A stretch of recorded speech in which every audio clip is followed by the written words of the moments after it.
You Okay. touched me and over Sir, please don't make this something more than what it is. I didn't say a word to you. You came up to me and put your hands on me. What is your agenda here? What is my agenda? That's right. What are you I don't doing? need to tell you. You say you were doing history. That's already more information than I need to give you. Okay. You're making this more difficult than what it is. And so are you Okay. at the very same time. No, it's not. All right. No, it's If not. you don't mind, I would like for you to exit this building. I do. I already Okay. told you that like 4 times. Under arrest? Sir. Now you're trespassing on okay. public property. Look, trespassing on public. On Yes, public I gave you. Trespassing on public property. You guys see this? You guys see this? I gave you plenty of opportunities, sir. Quite simply, this is an unlawful arrest. The cop even said he was trespassing on public property. In just 2 minutes, the cop has developed a personal vendetta against a man simply exercising his own rights, a decision he will soon regret. I want you to think about what you're doing right now. No, you're making things more difficult than what it is. Think about what you're doing. I would like for you to exit the building. Okay. But what you're doing is you don't want to exit the building. Okay? Correct. I already told you that. You're recording in here. Yep. Okay? Yep. You said you're recording for history. Your history is there. Okay. Okay? Okay. This is a police department. Yep. All right? Absolutely. So now what? Now where are we going to take this? You're going to go on the This ought to outside. be fun for you. And then you're going to leave. No, I'm not going anywhere. I ain't going anywhere. I'm going to step right back in as soon as you take these cuffs off of me because you know you're making a mistake right now. You know you're making a mistake.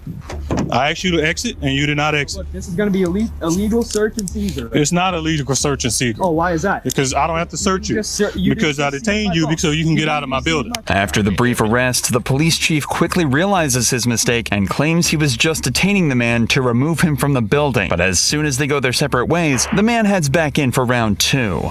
Maria, I'm gonna lock this building. You got the key? Back up, please, sir. No, thank you. For We're what? closed. No, you're not. Back up. No, you're not. We're not playing this. I'm No, not playing this I- with you. No, back up, sir. No, You can't put your please foot do there. not take- You please do cannot not put your hands foot on there me. to restrict Dude, this. congratulations, Sir, please. sir. Hey, I just want to tell you something. Congratulations, you just earned the state of South Carolina a humongous lawsuit. Sir, Humongous. please. You I want would to come in suggest here to and you make that you just let me walk by No, and do I my don't business suggest and you go anything. about your day. Okay. That's what I would suggest to you. Okay? You have the, no, sir. Please exit the building. Or what? You're trespassing. No, I'm not. Okay? No, I'm not. Yes, you are. Please The exit the reason why building. I'm still not in cuffs right now is because you know it's not true. No. The man makes another great point. There is no reason that the cop would have let him go after arresting him unless he himself knew that the man hadn't actually broken any laws. This is now solely an issue of pride, and this cop's gonna make sure his ego doesn't get bruised again. Give me a reason on why you want to record in here. You said because of history, right? You said you want to record That's history. already more information than I... Right? Okay, then I don't have to give you any information. Sir, I didn't okay? ask you for any. I did not once ask you for any. Sir, if you don't mind, please exit the building. And again, we'll go for this circular conversation. No, thank you. Okay. That's fine. Hey, let's do it again. Let's You do want a it again. lawsuit? Get a lawsuit. Let's do it again, boys. The chief again decides to arrest the man and take him away while they wait for another officer to arrive at the scene. But just a few minutes in, he starts to realize the troubles he's gotten himself into. And what is your purpose here within the city of New Ellerton? Well, as of right now, I'm talking to you. Okay. So you're talking to me. Detained Okay. with handcuffs on. You're in trouble. Okay. And you know it. That's fine. And you know it. That's fine. Are you gonna legally or illegally seize my phone right now, or can I have that? No, you can have your phone. Thank you. Appreciate that. There you go. Thanks. Now we're starting to backpedal a little bit. So are you gonna take the cuffs off me? Or are we gonna backpedal that far? Or no. No, I'm not going to take the cuffs off you. You're detained. I love how you took the badge off. It's crazy. But this is where things start to get truly insane. The cop calls up a judge from the local area to make sure he's actually allowed to arrest him for this. The moment he realizes the mess he's gotten himself into might be one of the funniest ever caught on police body cam. I got a gentleman here in the office who wants to record. He knows.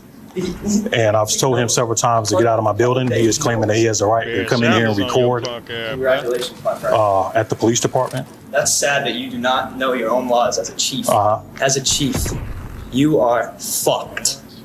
You are fucked, my friend. You're dismissed as well. I'm gonna walk away now. You're fucked, buddy. Okay.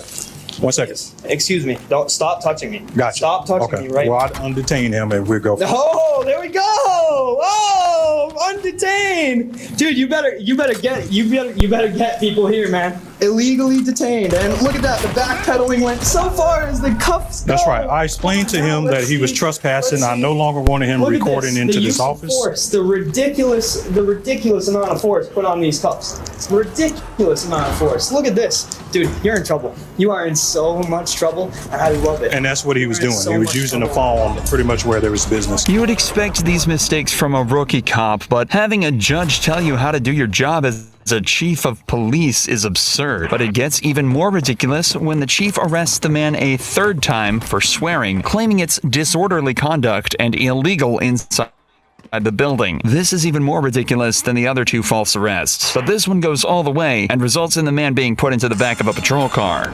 None of these are lawful orders, so I'm not going to listen. So you're under arrest for disorderly conduct. For disorderly conduct. Use force if Okay. you'd like. Let's try to. No, I'm not going to use force.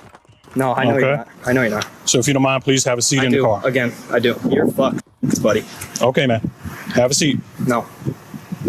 Use force. Put me in. I'm not going to use force to I push didn't you think in. so. I didn't Okay. think so. That's why I'm going to stand right here.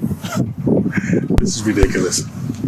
You know you are in so much deep shit right now, dude. This is why you've backpedaled time and time and time again. And it's all on camera. And that's 100% It's all on fine. camera, dude. And that's 100% fine. But things absolutely weren't fine for the chief. Just a few days after the incident, Chief Sean Middleton was forced to resign from the department. The reports suggest that it was related to an investigation into domestic incidents with his wife, so it's unclear if the illegal arrest was a part of it. Either way, Sean's mistakes cost him his job. But Police Chief Michael Cecchini didn't just lose his job, but almost went to prison. Get out of here. Go. Battery. You just committed battery.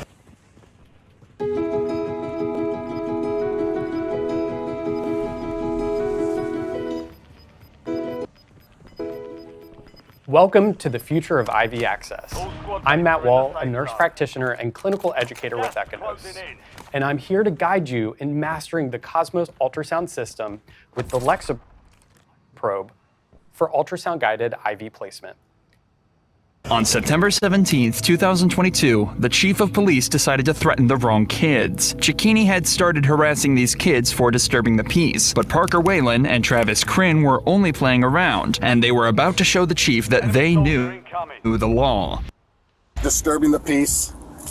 Both of them squealing their wheels out. He's talking. Okay, Travis. They come here, they hit the cone, they're messing around here around this new monument. I'd had enough. What the chief did next was illegal, and Travis knew it. Get out of here. I didn't even do that. Yeah, you did. What'd I do? What'd I do? Go. Isn't that battery? Get out of here. Disturbing the peace. You hit me because of disturbing the peace? Yeah, it's a crime. You need to go. It's committed battery. No. Yes. You hit me with a flashlight. That's bad. Get out of here. How is that right? Crim told his friend to call the police, but Cecchini pulled out his badge and said he was a cop, trying to intimidate them. But that didn't work. They knew Cecchini was the one who committed battery, and they refused to leave until the police came. Cecchini claims that his badge allowed him to assault anyone he wanted to, but the teens didn't buy his lies. Battery, right? Mm-hmm. Call the cops. Yep, that's right. You call the cops. You just committed battery, right? Chief of police. Call the cops. That doesn't work that way, dude. Yeah. You're gonna tell me the law? What, you big some legal scholar on the Supreme Court? No, well, like, what are we doing on the legal? Police. You can't hit me with a flashlight. You can't disturb the peace. What's the First Amendment? You hit me with a flashlight. No, you don't have a right to disturb the peace. You hit me with a flashlight, bro. What are you talking about? You won't believe what Cecchini did next. Assault me. You want to make out? I'll make out with you right now. I just need both ways, bro. Go ahead. Assault me. He ran out of options, so getting the boys to attack him was his next plan. That way, he'd have something to show the police. But the teens knew better than that. I'm not gonna touch you. I'm not gonna touch you. I know. Get out of better. his face. I know better, bro. Hey, What is can he you doing send to a you? unit down here? I've got 3 hooligans that need to go. Hooligans, you hit me with a flashlight. Thankfully, they recorded the entire encounter, and when the other officers arrived, the chief was suddenly not so brave. 5 minutes or so of the screeching tires from the birds, you know, and the hooting and hollering down here. So I go out onto my balcony and I look down and they're just, they're driving, and the guy in the long hair intentionally smashes drives his scooter into the barricade, and I go, hey, cut it out. Cut your shit. So go up to the apartment. I'm up in my apartment. I forget what he says of me. I can do whatever I want. I go, you need to get out of here. Something to that effect. And He hit the barrel or the bar? he hit the barrel right there, the middle barrel. Open the door, tell him to leave, get out of here. Then I walk across the little plaza here to the curb area. He walks towards me, and the confrontation begins. Did he, when you were upstairs, did he tell you that he was going to kick your? Something to that, yeah. He said that, yeah. Cecchini said he was off duty at home when he heard the two boys destroying property. He had told them to leave, but when one of them threatened him, he decided to run downstairs and deal with them himself. But his side of the story was different from what had actually happened. I felt that he was hostile towards me, so I did how I was taught back in the day is a pectoral, large muscle mass jab, right? With your hand? With my butt of my flashlight. What happened then? He got angry, obviously, and accused me of assaulting him, calling me various names such as bald-headed. Did he know you were a police officer? I did identify myself, showed him my badge. Prior to this altercation? I may have when I was walking up. He challenged me to fight and dared me to come down. Okay, I came down, he stood off on me, and I did a pectoral jab with my flashlight. Okay. Thankfully, the teens could share their side of the story too, and they told the truth. What's going on? So we were just riding around on burn scooters, you know, like teenagers do. And then he came up here. I'm 19. Okay. And he hit the cone right here and knocked it over. Middle one? Yeah, and knocked it over. And then he started yelling, and he threatened him first. So he was defending himself, against him. How did he threaten him? I don't remember exactly what he said. Okay. But he antagonized him, so he was defending himself. Travis was standing right there, didn't say a single word. And like on the road, and he came up and hit him. I don't know if it was like in the chest or the rib cage, but he hit him with the flashlight and then started shining it in his eyes. I was riding. You know how like when you press the brake, the back wheel locks up and it makes a squeaking noise, right? Okay. Yeah, you can drift when you do that. It's kind of fun, right? Okay. I get it's kind of late and stuff, right? Right. But he's up there. He goes, "Hey, Big Shot, you want to go?" Right? Because he said, "Why don't you keep it down?" I said, "I'm not doing nothing wrong." He goes, "Hey, Big Shot, you want to go?" Right? And I stood right here. I said, "What's up?" He walks up to me and like, "I'm not gonna hit you, I promise." He goes like that and jabs me like right here in the ribs with the flashlight. And then he said he felt threatened. My hands were at my sides. I don't know. I didn't swing at him. I didn't pick up. What did you do when he walked down? I just stood there. So he hits you in the stomach with the flashlight. Like the rib cage, not the Okay. stomach, bro. Of course, Cecchini wanted the two guys to be charged for what happened. I'll cut a supplement. 2 charges right here. But instead, he was the one who ended up getting charges. Cecchini was charged with assault and battery and is no longer Bay City's public safety director or chief of police. This next officer was determined to charge his suspect for doing nothing wrong. You ready? Yep. Okay, you can relax. So I'm gonna read you Miranda, okay? Right now you have the right to remain silent. Anything you say can and will be used against you in a court of law. On August 28, 2022, Taven Galanakis was pulled over by police officer Nathan Winters for having his bright lights on. And even though Galanakis had a perfect excuse for it, the officer didn't care. Hi there. How you doing, sir? Good, how are you? Good. My name's Officer Winters with the Newton Police Department. The reason I pulled you over is because you have your bright lights on. Yeah, I have a headlight out, so I just keep my brights on. Okay, well that's not legal. Oh, it isn't? No. Yeah, I turn when a car comes by, I turn them off. But like, Well, you didn't with me. oh, you weren't close enough though. You were a while, yeah, you were a while back. It has to be within 500 feet. Oh, my bad. I'm sorry. And you're about not that. supposed to have your brights on in the city limit. The officer started questioning procedure and asked for his license and registration, but some of his questions were a little bizarre. You got your license, registration, insurance with you? Yeah, I got you. Is this your car? Yeah, Okay. Where are you headed? back home. Where's home?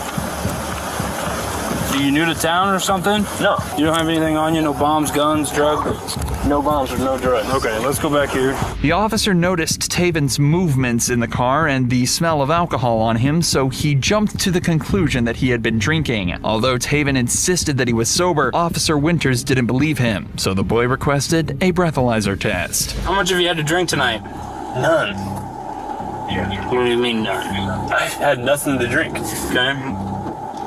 Why would you, why would your eyes be watery and bloodshot? But Winters didn't want to give him the easy way out. I've had nothing to drink. Okay. So your movements in the car with you fumbling over the registration, Yep. kind of say otherwise. All right. And so does the odor of alcohol coming from your person. Great. Let's do a test and We'll get to the test. I can't wait. The teen asked for the test again because he was sure of himself. He even made a video mocking the situation and the officer. So what happens if, nothing pops up? Do you get in trouble? No? Why would I get in trouble? Because you think I'm drinking, but I'm not drinking. Can I record it? Yeah, absolutely. What's your name? My name's Officer Winters. So Officer Winters thinks I'm drinking tonight. We're about to do a test, and he's gonna find out I had nothing to drink. He's gonna look stupid. Ain't that right? I've had nothing to drink. 0. And we're about to find out. Winters took Taven through a bunch of sobriety tests, all of them except for the breathalyzer. All right, so I'm gonna actually have you stand right here is fine for now.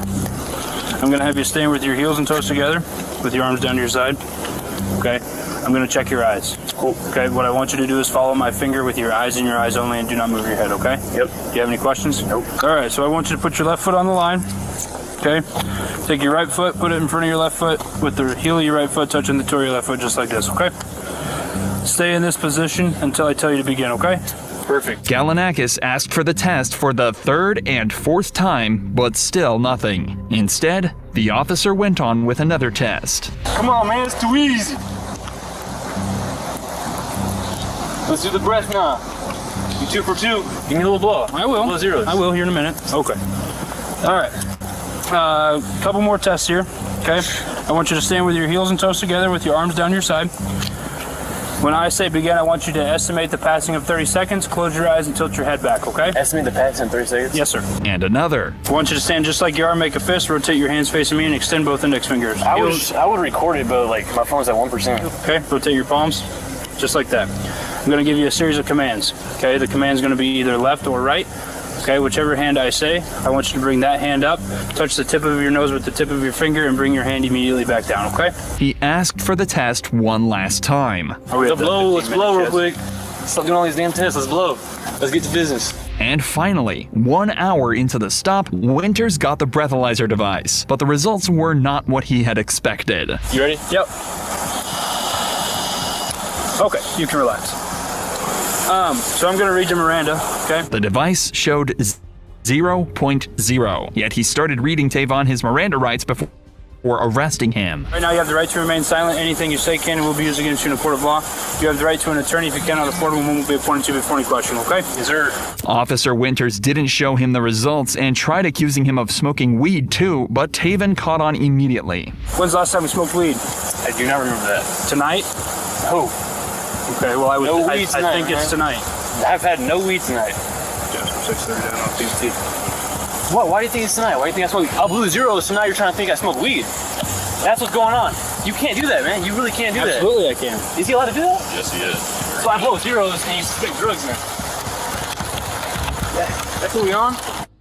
I blow zeros. So you think I'm on drugs? Winters said he had a reason for Galanakis' arrest, but he confessed something different on the phone. Here's my situation. I stopped this guy for having his brights on. He fumbles around with his registration 3, 4, 5 times. He bombed sobriety. I asked him, I read him Miranda, PBT 000. So he says he'll do an evaluation, but he's kind of a smart ass. Would you want to talk to him or? All right, that's what we'll do then.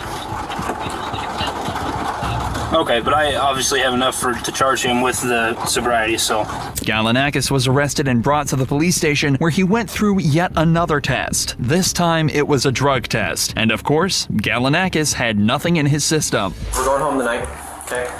I have no evidence or no information to suggest that you're under the influence of drugs or alcohol. Thank you. So he wanted to have his last words with Winters, who tried so hard to get him charged. So, I just want to know, like, how does it feel? How does it feel? Remember I told you when you first pulled me over? You're like, you're impaired. You're on drugs. You drink alcohol. Turns out I'm not on any of that. Okay. Really dumb decision by you today. I'm really disappointed in how you can't bite your drug. I based my decision on your field sobriety test. Was it really failed though? It was pouring outside. It was terrible cement. And Taven sure had the last laugh. But these 4 officers are even worse. And your badge number, please? I don't even know why you're here right now. I asked you a direct question. Do you have your badge number on And you? I asked you to leave because right now you're not allowed to be on our traffic stop. On March 27th, 2023, an officer approached a guy claiming he was standing too close to their traffic stop. But the guy was at a very considerable distance and he knew it. So he asked for her badge. Enemy dropping into the No. AO. Brr.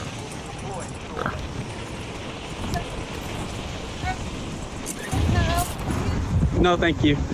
Okay, well, this is our traffic stop.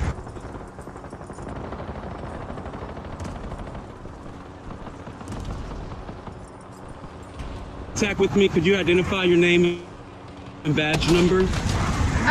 I'm Officer Albee. And your badge number, please?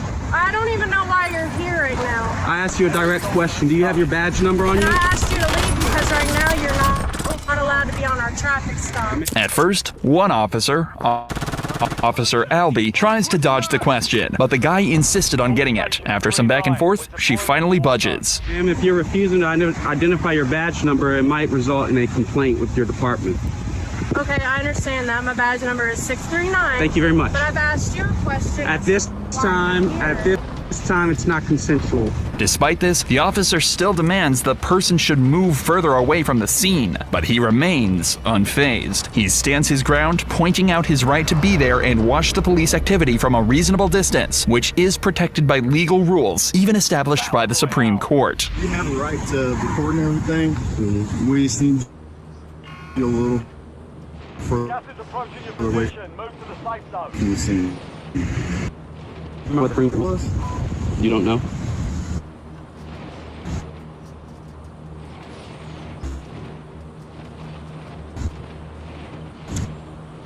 Well, anything that we say. That's good. I have the answer, by the way. But just know if you get too close to the scene, can't be arrested. Hey, man, they would have arrested me already, man. Have a good one. Just let me know. Have a good one. But the situation gets more tense as other officers approach the guy. However, none of them could intimidate him. What's going on? Can we help you with anything? Do you have any business to conduct here right now? Can I ask you what type of business you're conducting? Can you take your hand out your pocket for me, please? Since you're engaging with me, can I get your name and badge number? My name is Officer Robinson, badge number 659. Thank you very much. Is it right here, behind the vehicles? Did somebody complain to you, sir? No, I didn't. Have a great day, sir. Thank you. Can you step back behind the vehicles for me? Is that a lawful request? It is a lawful request. You report a lot of traffic stops? What's your name and your badge number? Just answer it, man. I don't have to, but I will because It's your policy. it's actually not our policy. It's not? No, it's not. You don't think it's professional to identify to I'm going people? To. Okay. Yeah, my name is Officer Love. Love? Yeah, my badge number is right there, 619. Thank you, sir. This guy knew his rights, and there was nothing the cops could do about it. So they left before one of them lost their job. And make sure we always report the police because they don't like it at all. They don't like to be seen bullying others. Watch what happens when cops get outsmarted by a 15-year-old kid. Okay. Enough! I didn't do anything.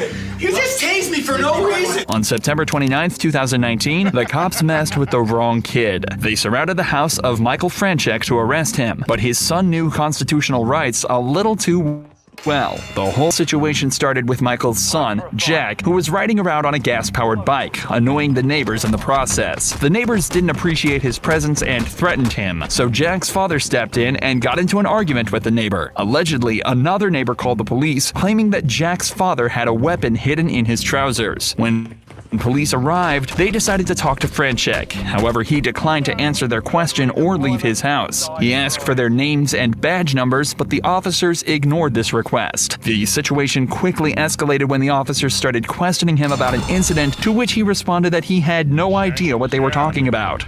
Can I help you? Hello, are you, Michael? Hi, can I help you? Yeah, we're here about a... And your name? Officer Rodriguez. First name? Jim. Jim, how are you, Jim? And your name, please? Sure. Sorry, badge number? What's that? Badge number, please? Let's go ahead and talk about the incident that you had out here a few minutes ago. Don't know what you're talking about. Okay. Step down here for me. The officers insisted he step down, but he refused, and this is when it got physical. Yeah, no. Hey! Whoa! I didn't do anything. You just came into my house without a warrant. Is there any gun in your back pocket? I just want to make sure we're safe. We're safe. Okay.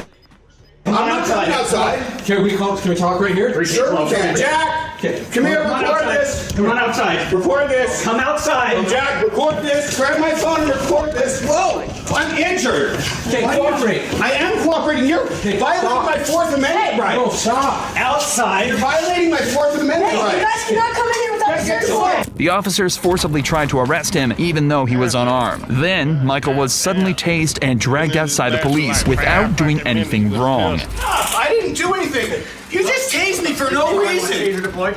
Stop. Outside. What are you doing? Stop. What am I being detained for? Outside. What am I being detained for? Just stop resisting. I'm not resisting. I'm not resisting. Don't take his phone. Thankfully, Jack was recording the entire time, even though a cop did try to stop him. Don't take his phone. Don't take his phone. I'm good. I've chilled the whole time. I haven't done anything. I haven't resisted. Officer, I just talked to you. I am behind my back. This is unbelievable. No, I know. This is They walked in the house without a search warrant. This is unbelievable. Jack, follow me and record. Follow me and record. Okay. Give us space. I'm not. Give us space. Okay. No, Jack. What's your space? What's your space? Jack, record the whole thing. Oh, you're recording. Give us space. Does this look like enough space? The cops took Jack's dad and even injured him in the process.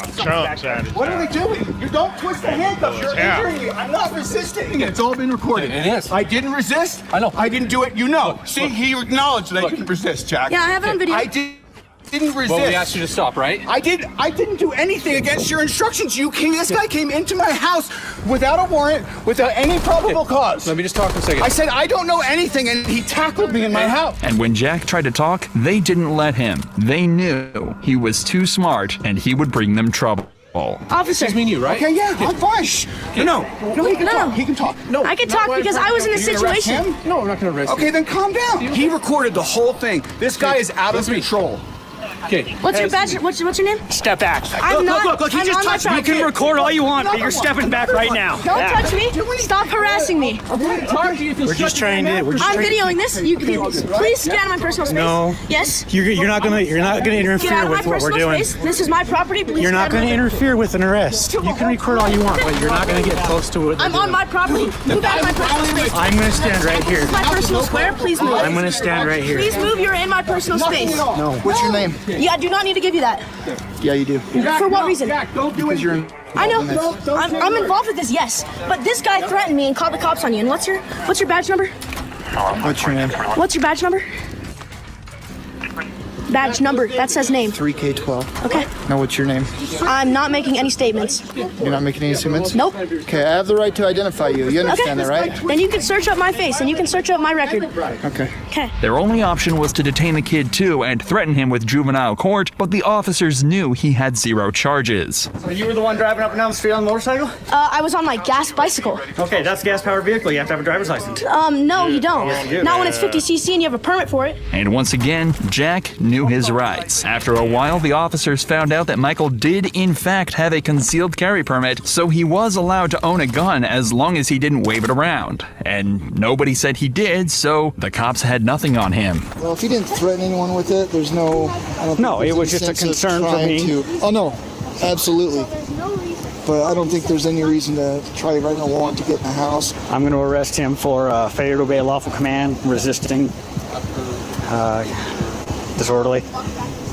Yeah, disorders, that's good because it got her attention too.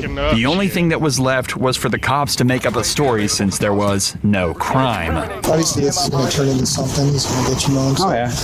I'm going to do this up on how the kid was being at the ski bag, how I checked his cuffs. Like, his cuffs were tight. He has big wrists. You have to click like once or twice in. You can't click them anymore. What do you do? Right. Okay.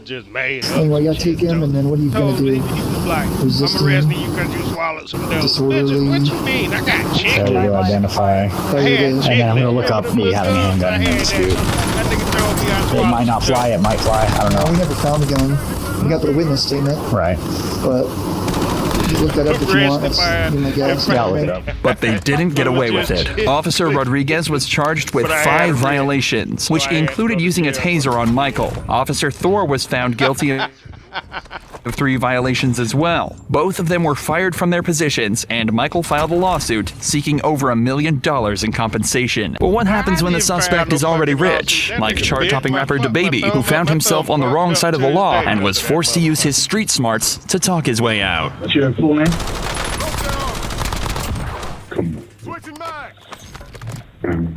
I remember before this, Garcia, that's whoever his name was. Garcia. Immediately, Ran up on me. it's obvious that this isn't going to be an easy one for the detectives. Kirk starts off by refusing to answer any of the officers' questions, even just regarding his own name.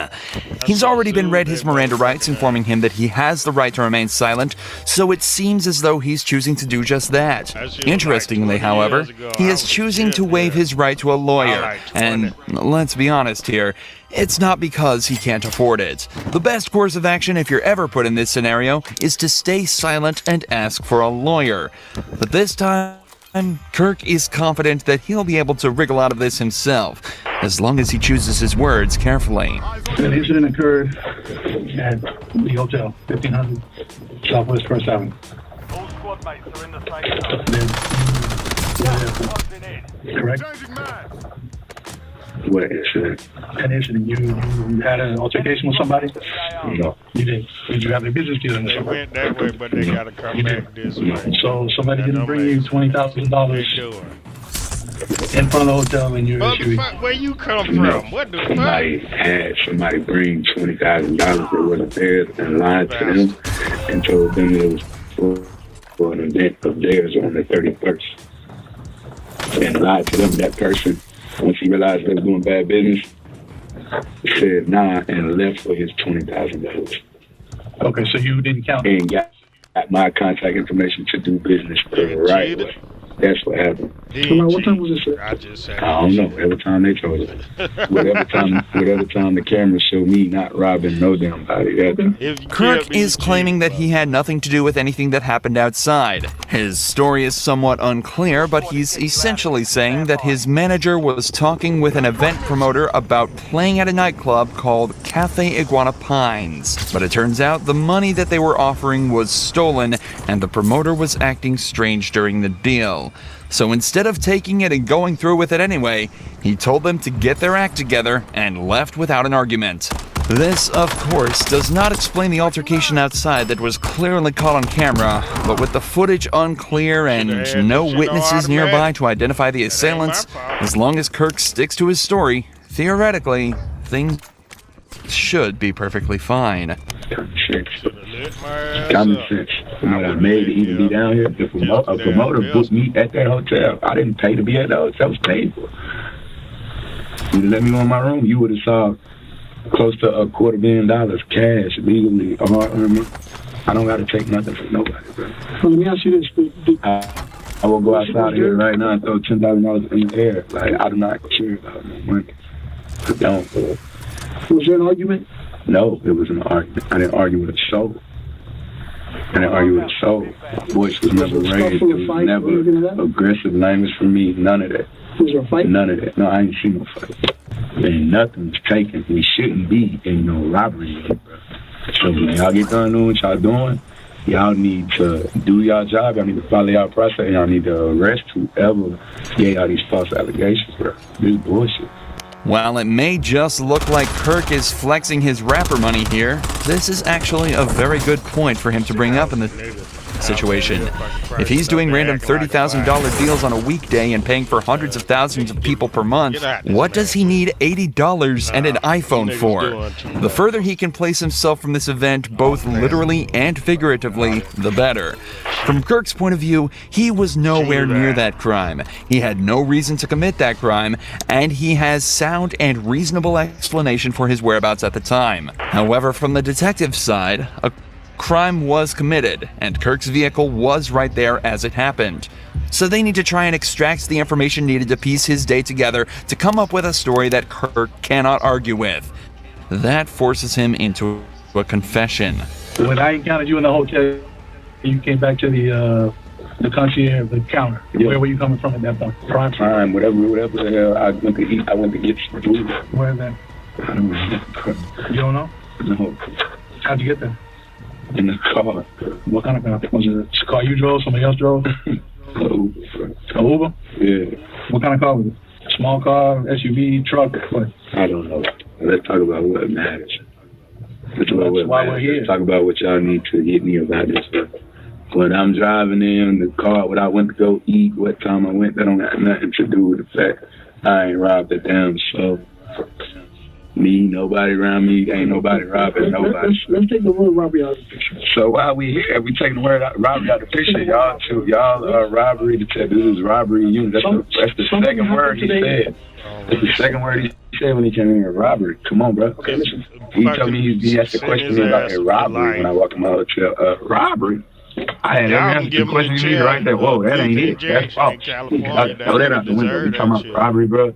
It's nothing for me to talk about. I didn't rob. So do you think that we just woke up this morning and decided to just... I think y'all got a phone call from somebody that's already a liar. I know they're lying. Got a phone call from somebody that's a liar and y'all bought it. Y'all believe me. Y'all got me in here and y'all put me in handcuffs.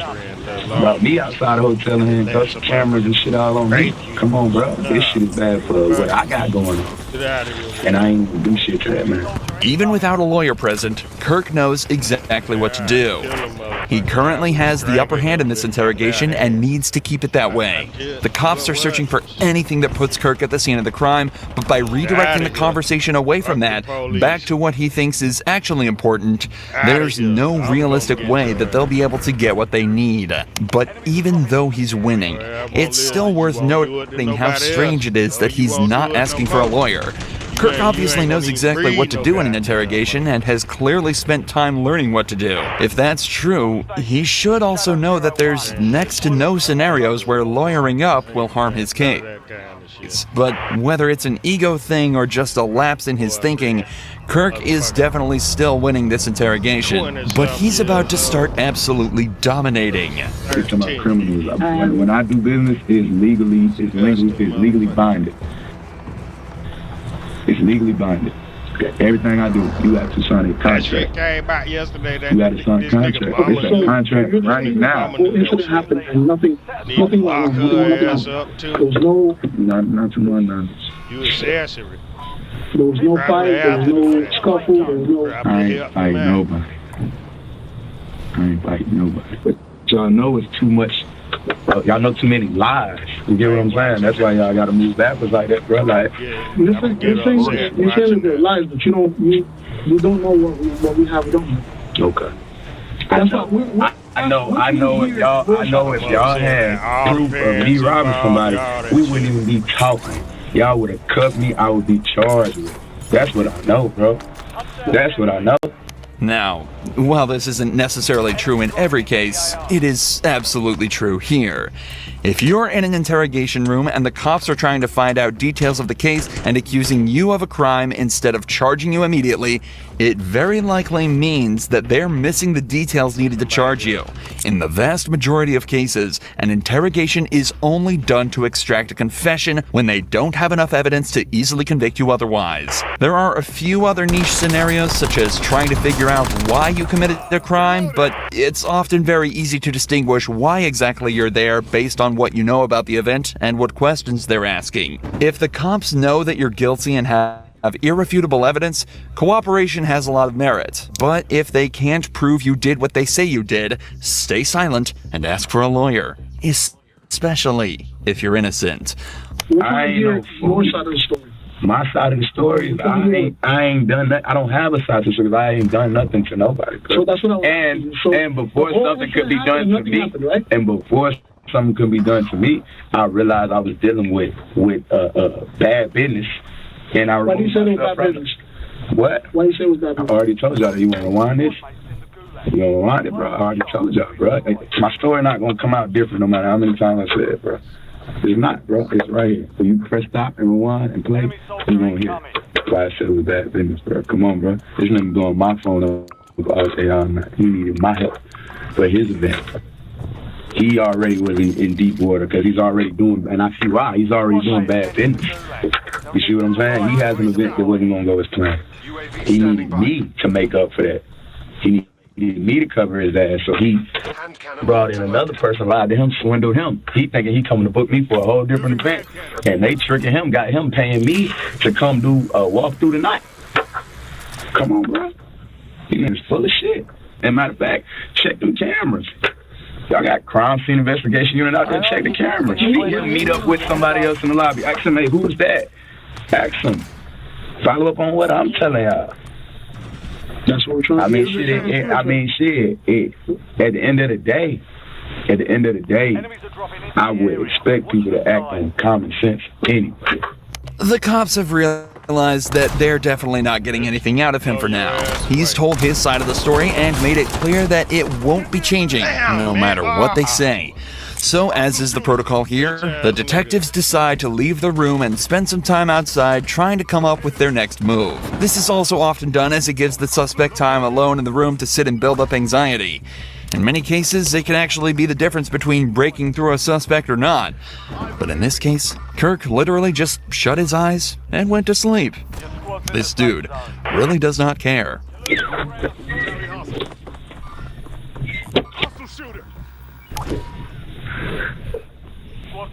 However, it seems as though the detectives couldn't come up with their next step and decided that nothing was going to make this guy budge.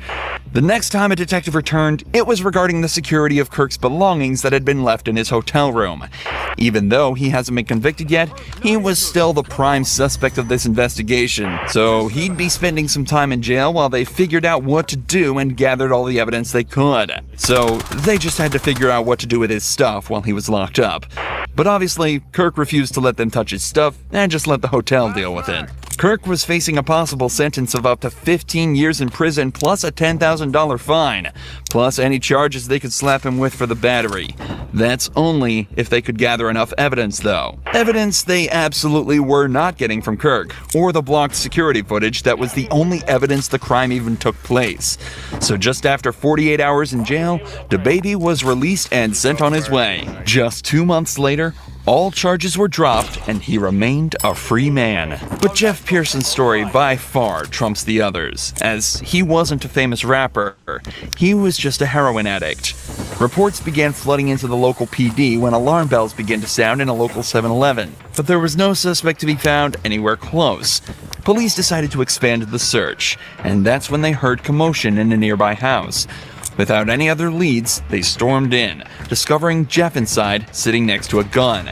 And that's when Jeff was arrested and brought in to be interviewed. The next 24 hours were captured on police cameras within the interview room. But conversely to most footage similar to this, it was originally uploaded to the suspect's own YouTube channel on the 25th of September 2011. This is the first sign of what makes Jeff a cult figure and a legend within the interrogation community. Jeff was held in police custody for almost an entire day, but all of the footage from the 3 interrogation sessions held barely 15 minutes. Given that robbery and arrest took place within the state of Georgia, the usual minimum sentence would be around 10 years imprisonment, ranging up to a maximum of life without parole. But it would transpire that Jeff wouldn't end up doing a minute of this time. And instead of serving multiple decades behind bars, he spent a day being served drinks and candy while delivering a masterclass in what to do while in police custody. The following footage shows us in stunning detail what methods the cops will try on you, and how to dodge them like an absolute pro. The footage starts with Jeff handcuffed in a small, windowless room dressed in prison scrubs. It's clear he's already been processed and spent some time in a cell, likely while the cops spent some time gathering the evidence and prepared to question him. Am I under arrest? For now. I'm under arrest? Yeah, I'll explain everything, but before I explain myself to you, before we talk to each other, I need to read your rights, okay? What am I under arrest for? Like I said, I need to read your rights first. Obviously, the charge is robbery, okay? Jeff immediately opens by asking if he's under arrest and on what grounds. From the first moment, it's evident that Jeff has done his research, as this is exactly what you should be doing in this situation. From here, there are 2 options. If you're not being arrested or detained, you can state that you're also not obligated to stay and answer questions, and you should be completely free to leave the interrogation. If you are being arrested, you can then immediately ask for a lawyer and stay silent until you're provided with one. These options give you the best chance of stopping the police in their tracks and allow you to create the best defense possible. What's amusing is that when you're being arrested in America, the officer is actually legally obligated to remind you of this. Take a listen to the Miranda warning that this detective reads out to Jeff. You have the right to remain silent. Anything you say can will be used against you in the court of law. You have the right to talk to a lawyer for advice before we question you. If you cannot afford to hire a lawyer and you want one, a lawyer will be provided for you. If you decide to answer questions now without a lawyer present, you'll still have the right to stop answering questions at any time. Does that make sense? You've probably heard these before, haven't you? These 3 points are incredibly important and are often overlooked by the average citizen due to the panic of being arrested in the first place. Alongside this, because of how much we hear these lines in media such as police shows and movies, most people completely glaze over it when they're being read these rights, and fail to take into account that they're actually being provided with useful information that allows you to stay safe and protected while in police custody. What this detective didn't mention, though, is that if you ask for a lawyer while under arrest, they are not allowed to continue questioning, and you have a complete, unquestionable right to refuse to answer any questions they may ask until you're provided with an attorney. The detective also ends the rights with a snide remark about Jeff's past, meant to subconsciously remind him that he is a previously convicted criminal. Do you understand your rights? Do you understand your rights, Jeff? Yes or no? You understand? We're getting paid more than you are, so we can sit here for a long time, man. I just need you to answer me yes or no. Do you understand your rights? Let's get through that question. Do you understand what I read you? Do you comprehend what I read you? Jeff has been explicitly told he has the right to remain silent, so that's exactly what he's deciding to do. Right here, the leading detective leans back in his chair. This was meant to show that he's unconcerned with Jeff's silence, and that he can stay there as long as necessary. But body language like this usually indicates some form of unrest. It's clear that the detective knows that this is going to be a tricky few hours for them. If you got something that says you didn't do this robbery, this is your chance to talk to us. All squad mates are in the safe zone. Okay, good cop. No, usually I'm the prick. You look like the prick. I am. If it's dominance we're talking about, Jeff just took everything the cops had and dumped it in that garbage can. I'm not asking if you want to talk to me at this point. I just want to know if you understand what I read to you. So am I under arrest? Yes, you're under arrest. I'm getting back to the cell. I don't talk to you motherfuckers. Okay, fair enough. In this first round of interrogation, Jeff exhibited exactly the correct behavior given his current circumstances. He knows the cops have nothing on him. They wouldn't be there talking to him in the first place if they did. So he stays silent. And so it's off back to his cell he goes. But 2 hours later, he's brought back to the same room for round 2. You want a Coke? Yeah. Jeff, well, yeah, that You gonna be able to pop it open or you need me to? I need methadone. Need methadone? Yeah, you guys can get me that methadone? I don't have any. Do you have medication for it, or I mean, a prescription for it? Or? No. What do you need methadone for? Because I'm a fucking junkie, and you guys, I can't get no methadone. I'm gonna go through withdrawal here in a minute. A can of soda is all Jeff requested before he returned to the interrogation room, but he immediately mentions the withdrawals that he's likely already starting to feel. However, methadone, the drug Jeff asked for at the start of this conversation, can be used to significantly reduce the effects of the withdrawal. It can even reduce the cravings he's also probably been experiencing for the entire time he's been in police custody. How long you been using heroin? Long time, buddy. 10 years? 15 years? I hardly been alive that long. What are you trying to talk to me about here? Talk to you about what happened last night. Look, here's the deal. Either you're in a bad set of circumstances or you went and committed an armed robbery last night. Yeah, right? I'm in a shitty, wrong place at the wrong time, obviously. I didn't commit no fucking armed robbery. All right, then let's talk about this. Let's I don't not have nothing. keep up I the don't act. talk to the police, man. Jeff is clearly through with the personal talk and wants to get back to the matter at hand. In his eyes, he's been arrested for something he didn't do and wants to get out of there as quickly as possible.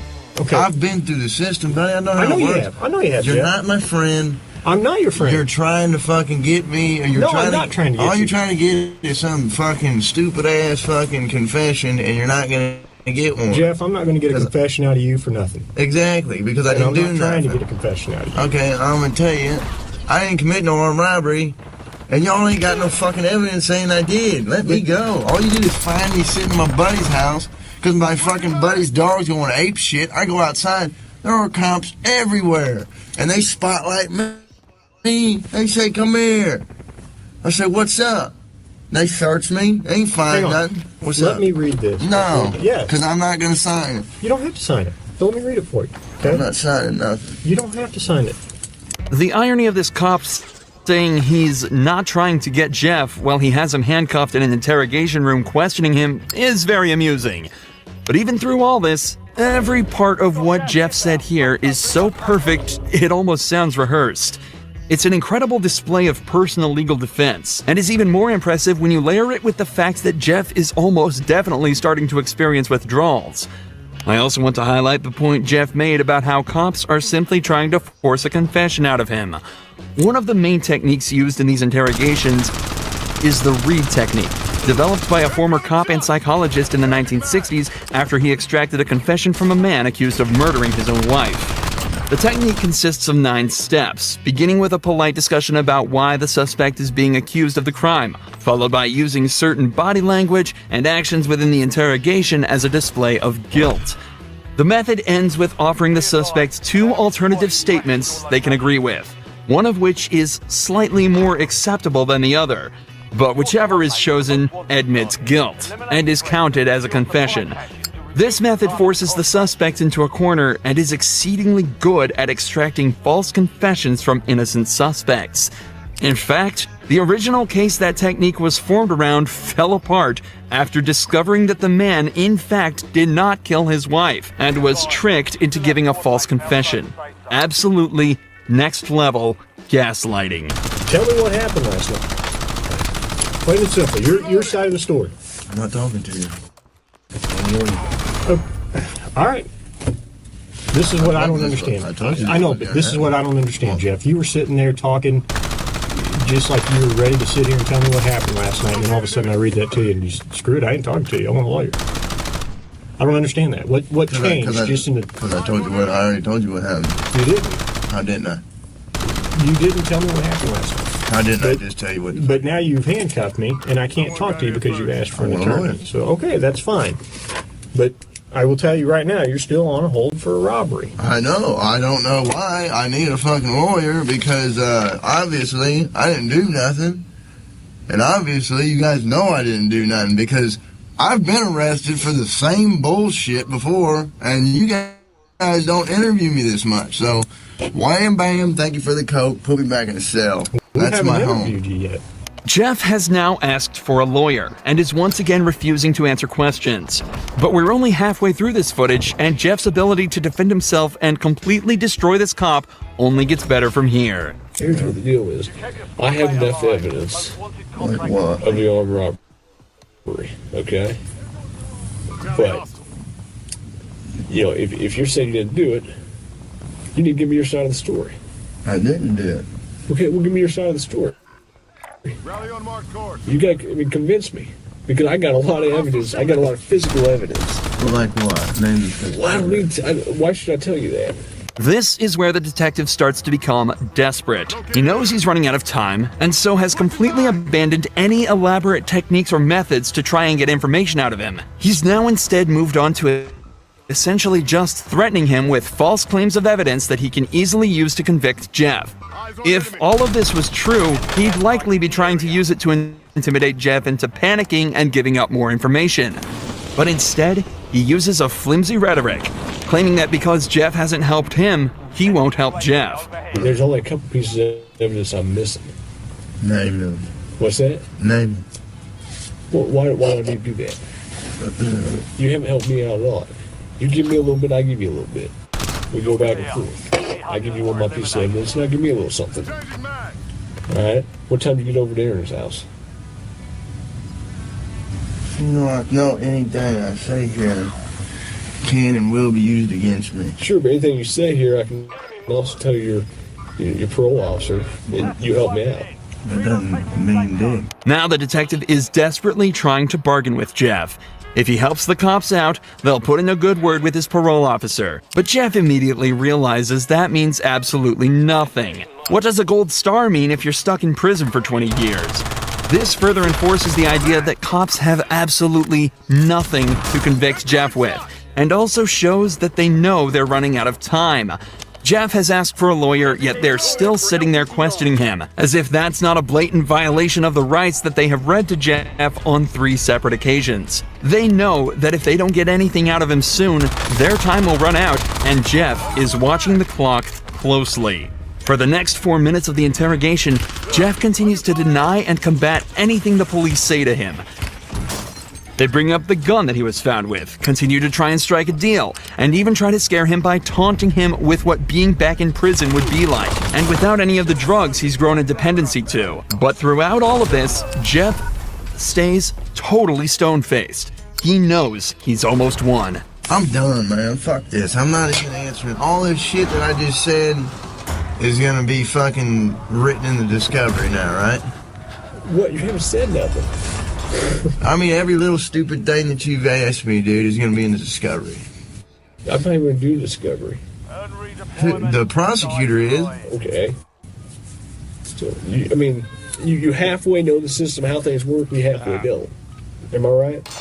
I half-ass know that the only reason I came up here is to get a fucking coat. Okay. And I got it. But now I want a Butterfinger. But that's not gonna happen for a while. What, the Butterfinger? Yeah. Why not?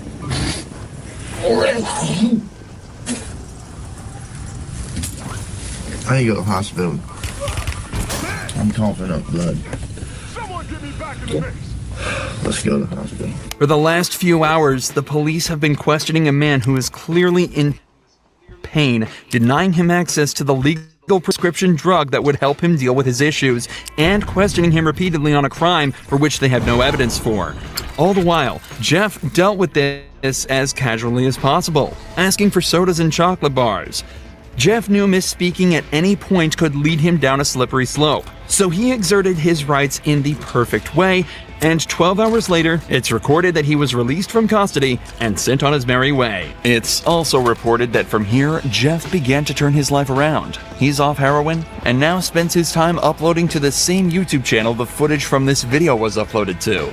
He makes music and even gives extra tips on how to avoid the police tricks. It's not just the interrogation room that you might have to defend yourself from corrupt cops, though. Patrol officers can be just as evil, such as Joshua Lloyd discovered while he was geocaching in Phoenix, Arizona. Geocaching is an activity where people hide physical containers known as caches in different places around the world, and others solve puzzles in order to find them. Joshua is currently searching on the side of a public road, but it seems somebody wasn't too happy about about this. Oh, hold on. We got the cops. They're gonna run my license plate. Morning, can I help you? I don't know, can we help you? Do you live here? No, but this is public, correct? I'm not sure on that. Could be private property. Could be, but if there was, I do believe there would be a sign posted somewhere, right? Not necessarily. Is that your car? That is my car. Okay. Well, if it is public... I mean, I would figure it's public. You have electric access here. Is there anybody in the car? No, just me. But if you want to go check, go ahead, go check. Can I get your permission to do anything else? No. Do I need your permission? You would need my permission to go inside the car. No, but you just said if you want to go check if there's someone else in the car. Oh, yeah, go check and you can go look in and see if... Go ahead. Do I need you to tell me to go ahead to do it, or can I do it on my own? Looks like this officer isn't having a good day. At the first possible moment, he decides to start an argument out of nothing. He is right that he doesn't need permission to look inside the car, but Joshua is just trying to be polite. There's no need whatsoever for the cop to make this difficult. This little rant of his seems almost born out of insecurity, and that becomes a pattern as the footage progresses. Well, I mean, you can do it on your own. You can do a plain view search. Okay. I thought you were under the impression you had to give me permission. I mean, would you guys like my name? I'll give you my name. You don't have to run the plate for it because my name's not on the plate. What's your name? My name is Josh. Josh? Mm-hmm. Josh what? Lloyd. Hey, Phil. Joshua Lloyd. Huh? Joshua. You're not towing my car. We may have to tow it. It's not registered to him. It's registered to a female. It's it's left on the roadway running. I'm not going to leave it here. Oh, are you serious? Not even going to question me on who it's registered to? Would you like the insurance and registration? Oh, you're not driving it. Why would I ask for that? It seems as though this cop is trying to make everything into a bigger deal than it needs to be. Sure, it might seem odd that the car is registered to a different name next to a guy that appears to have just been staring at a wall for 30 minutes, but we know that Josh has a reasonable explanation for it, just the same as the cops would if they bothered to ask. But instead, the cop just decides that the best idea is to tow the car and call the owner, instead of just talking to the guy that's explicitly saying he can explain everything. I'm going to try and get a hold of the owner, see if they know where the car is. Otherwise... She'll tell you that her son-in-law has it. You're gonna let him act like that just because I'm standing over here next to a wall, and you guys haven't even asked me what I'm doing. I even turned around, I gave you the thumbs up. He comes out all hard. Why? I'm not trying to catch you in anything, man. Asking a simple question. The other cop's smirk says it all. He's well aware that his partner's behavior is unreasonable and frankly just weird, but at the same time, he can't badmouth him either. Have you been allowed to use the car? I live with her, yes, and I'm allowed to use the car, hence the reason why I have it. Okay, all right, well, we're going to do some research, find out whose property that is. You got your name, your information. If it turns out that it is private property, then I'll author a report for trespassing. I don't think it would be private property because what I was doing was a public event. So you guys never even asked me. Listen to your statement. I don't think. That's why I'm going to find out for sure whose property. Okay, you go ahead for sure. Again, here's the thing. You don't need your permission to check out whose property it is, but I appreciate you giving me the go-ahead. Can I have your name and badge number, your card? 8632. 8632. You're recording it. Okay. Yeah. Can I have your name and badge number, please? 8880. All right. Thank you. I greatly appreciate that. The way the second cop acts after his partner leaves is like he's brought his kid along to work, and he's telling Josh to just let him have his fun. Regardless, the first officer tells Josh that they're gonna head off and do research to make sure this isn't private property. But even if it was, it'd be incredibly hard to convict him of trespassing anyway. As you can tell from the footage, the area of land he was on is directly next to a public sidewalk, and there is no signage alluding to the fact that the grass is somehow private property. However, even if it was, because of the lack of signage, Josh would never be made aware that he shouldn't be there, meaning it's impossible to claim he knowingly entered private property, the legal definition of trespassing. But before he lets the cops go, Josh has just one more thing to say to them. I could do some further research before you go on a property, find out. You know, hold on. Before you go and give me the lecture, how about this? Before you come up all hard ass on somebody, you ask them what they're doing. You could ask me simply at the very beginning, very nicely, hey, what are you doing? do the research and find out whose property you're on, because you may be breaking the law. It's public property, I can tell you that. Stating that as a fact. I am. I'm stating it as a fact because I like fucking with you guys. Well, now you're using more profanity. I can use profanity. It's the First Amendment. No, you can't. It's the First Amendment. You cannot restrict my speech. I can use it to emphasize my sentences. One man's curse word is another man's lyric. Josh articulates everything perfectly and, of course, is perfectly correct. Throughout this entire interaction, he provided everything the cops asked for and more, remained polite throughout most of the conversation, and most importantly, knew the law down to a T. But with all of that said, he was still treated badly by this cop who frankly had no idea what he was talking about. He's completely right to explain his free speech rights too. But to explain this further, let's take a look at the case of Tom, a teenager who managed to totally school 2 cops when he was pulled over by cops who also had no idea what the law was. You fucking idiot. This man was walking down the side of a road when a police officer passed him. As they drove by, the man flipped him off, breaking no laws in doing so. But the cops still got personally offended and decided to do this. Why you giving me the finger? What? What's your problem? What? Why you giving me the finger? I'm walking away. Huh? Am I free to go? Why you giving me the finger? Am I free to go? No. For what reason? The man who we'll call Tom gets pulled over for allegedly flipping off an officer. Immediately after talking with the officer, Tom asks if he's free to go, and if he's not, why he's being detained. Predictably, the officer isn't able to give a great response to either of these completely valid questions. What's your problem? Am I free to go? No. What, do you have a problem? No. You have a problem? No. You don't have a problem, then I can leave. Why are you giving me the finger when you're walking? Huh? Come here. I'm free to go. No, you're not. Get over here. Why? Because. Is that a lawful order? Yeah. For what reason? Because you're giving me the finger. That's legal. No, it isn't. Says who? What's the law? What's your name? The law? What's your name? How old are you? Conveniently, it isn't difficult to find the law in this one. Perhaps unsurprisingly, contempt of cop or police disrespect is an incredibly common catalyst for unlawful arrest. However, it's very easy to prove that swearing or gesturing at a cop in a non-threatening way is completely legal across the U.S. Freedom of speech is, of course, protected under the First Amendment right, and courts have concluded that giving the finger counts as protected speech. In fact, in 2006, a case was opened against a man in a very similar position, and the court explicitly stated that directing the middle finger at an officer is protected expression under the First Amendment, meaning that Tom is well within his rights to flip the officer off. But unfortunately, the situation begins to escalate, and even more words are exchanged. Have a good one. You fucking pig. Whatever. Fuck you. What? You heard me. What, Come here. I'm afraid of you? Come here.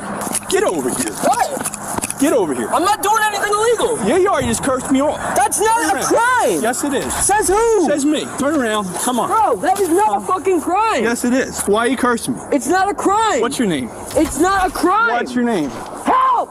Help! No help.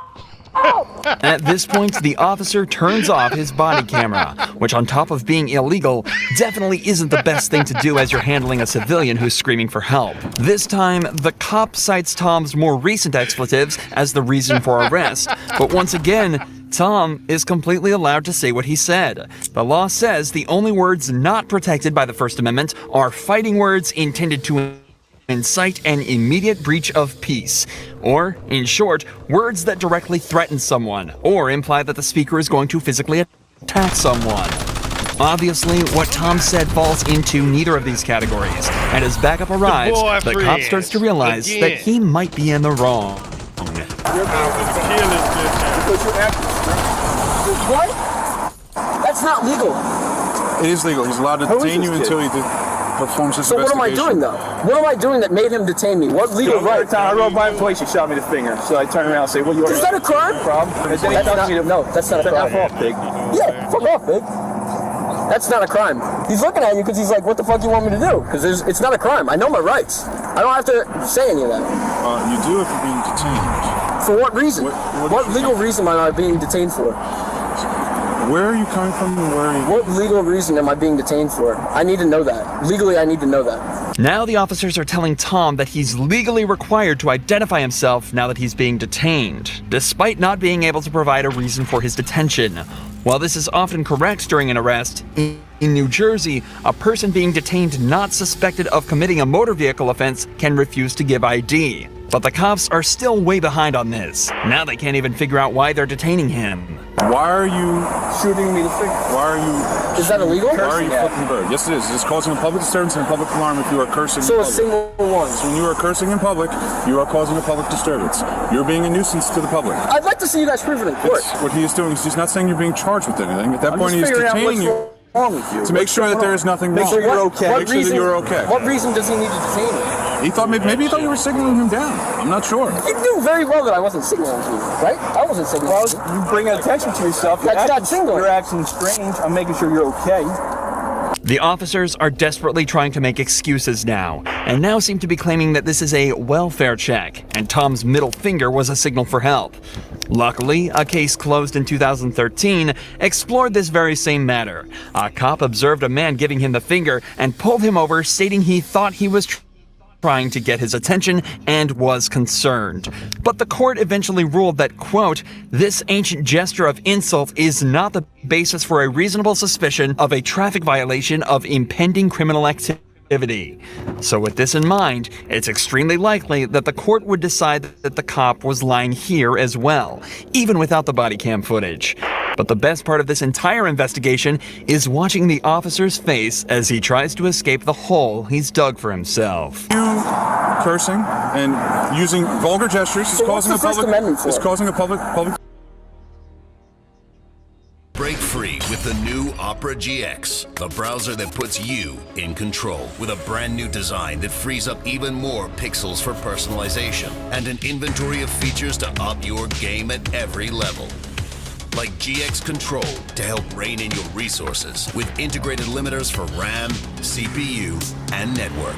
A sidebar for direct access to your favorite side quests, streams, and posts. And built-in privacy tools like ad and tracker blockers and free no-log VPN. Check into GX Corner for the latest news, deals, and free games. But what really makes our hit different is mods. Giving you the power to change everything from animated wallpapers to themes, sounds, music, and shaders. So you can change everything. Get Opera GX. What's the First Amendment for? First Amendment is for your freedom of speech. Okay. What does that have to do with? Was I making a call to action?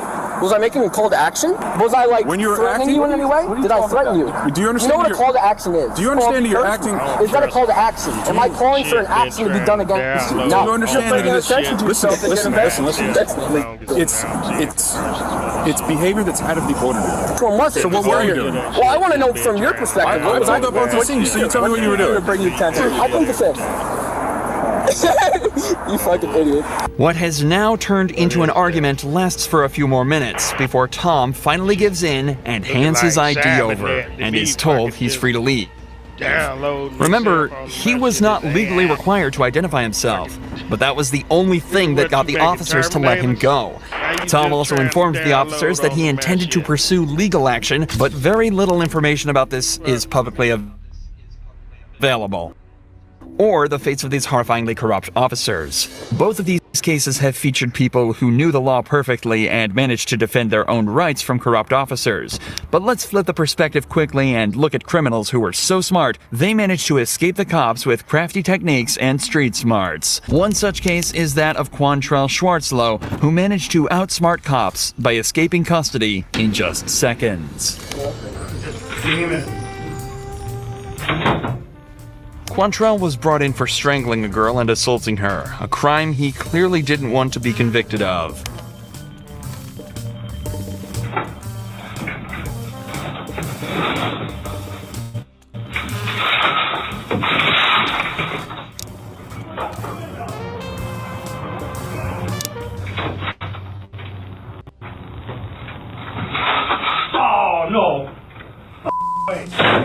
Unfortunately for Quantrell, his handcuffs were a dead giveaway, and he was captured 4 hours later. Of course, this isn't the only example of suspects escaping police custody. In fact, Richard McNair's escape plan was so smart, he managed to stay out of jail for 18 months, but not without an extremely close call.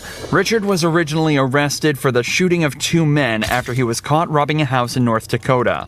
One was badly injured, and the other died at the scene. Richard was given 3 life sentences for this, but he had absolutely no intention of sticking around for any of this. In 2006, he managed to escape from the prison by burying himself in a pile of mail and being carried straight out the door. But just hours later, he was stopped by police while jogging away from the prison. You live around here, buddy? No. Where you live at? Down the road by Pineville. Pineville? Uh-huh. Okay. Do you have any form of identification on you? No, man. What's your name? Robert Jones. Richard appears calm, cool, and collected while talking to the cop, and gives the innocent alias of Robert Jones, stating that he's just out jogging around where he's stationed for work. That's not the problem right now. What's your address? I don't have an address. I'm at the hotel. We're working on houses and stuff like that. What is? We got an escapee. Oh, shit. Where from? Prison. There's a prison here? Richard must think that the jig is up, but he manages to stay calm and play it cool. He gives a simple, neutral response and keeps his stance on the loose to avoid looking uneasy. The cop then radios in for a detailed description of the fugitive and attempts to match it up to Richard. How old is your guy? You're how old? 50. I was born in 56. You said born in 56. 58. What color eyes you got? Green. Well, kind of a turquoise blue. Turquoise blue. Most people in this situation would be getting restless and giving short, closed-off responses because of nerves. But Richard somehow manages to give full answers to everything and even jokes with the officer. He's slowly trying to convince him that he's just a normal guy and that he's absolutely not hiding anything. You know the bad thing about it? What's that? You're matching up to him. Come on. Well, that sucks, doesn't it? Yeah. I don't even know that. We just got into town about a week ago, and he dropped me off to jog. I always jog about 12 miles a day. Where'd he drop you off at? Up there on that road by, there's some construction going on up there, some houses. And he dropped me off. He'll be back to the hotel in about probably 10 minutes, 15 minutes. Where are you from? We're originally Dallas, Texas. What's your name again? Jimmy Jones. This should have been it for Richard. He gives a completely different name to his original alias, but the cop somehow completely missed it and carries on regardless. Put yourself in my position. Where's y'all's motel at? Okay, Walmart's right there. Go right at Walmart, and there's a road, 165, that goes south. Little old tiny hotel. I mean, it's clean, but it's family owned. Little old tiny hotel? Yeah, you know, like a motel deal. You park up there. I promise you, I'm not no damn Chris escape. You'd have done run by now. You know that yourself. Did you see anybody or anything? There's some kids up there playing. I'm sorry to have to hold you up, but... Hey, no, I'm just doing my job, man. I know you are. Can you write down your phone number, your cell phone number, so I can have whoever calls you? Just call 911 is all you got to do, and they'll get a hold to us. All right. That's our quick line there. Have a good day now. Be careful, buddy. Thank you. All right. This was the last time Richard McNair was seen for 18 months. During his time on the run, he traveled using stolen cars and supplies from Louisiana all the way up to Canada, where apparently he almost bought a property and attempted to settle down. In October of 2007, Richard was finally caught and apprehended in New Brunswick after he was identified driving a stolen vehicle miles from where it was last reported. Despite quite literally being a murderer, Richard did play this incredibly well and simply outsmarted the cop and all the others on his tail for a year and a half. This cop must have been humiliated, but not as much as the unfortunate officer who had a run-in with Joel Delgado, who had his escape planned for days before it actually took place. Joel had been arrested on a myriad of charges, including trafficking and shooting his girlfriend, and was looking to go away for a long time. But after his most recent arrest, he told police that he'd been badly injured, so was taken to court in a wheelchair. This is why police were extremely shocked when this happened. Whoever shit he stole, they saw his ass stealing that shit. Police immediately. Oh, he hot wired that bitch. I'm a taxi, man. I'm finna shoot your For someone confined to a wheelchair, Joel sure can run, as just seconds after escaping, he completely disappeared. Now, which way you go? We're straight through the alley, cut that way. What's your phone? My damn radio came out. Hold on. His I tried to come behind you and get His wife looked I back, don't know where he turned went. in the south. She couldn't leave that light. Hey, Hook. That's it. The wheelchair dude got up and ran. He saw the nigga more alone. Yeah. I couldn't catch his ass. And my radio was in the mother. I had my camera on though. The wheelchair dude. I couldn't catch him here. Fields had pulled off.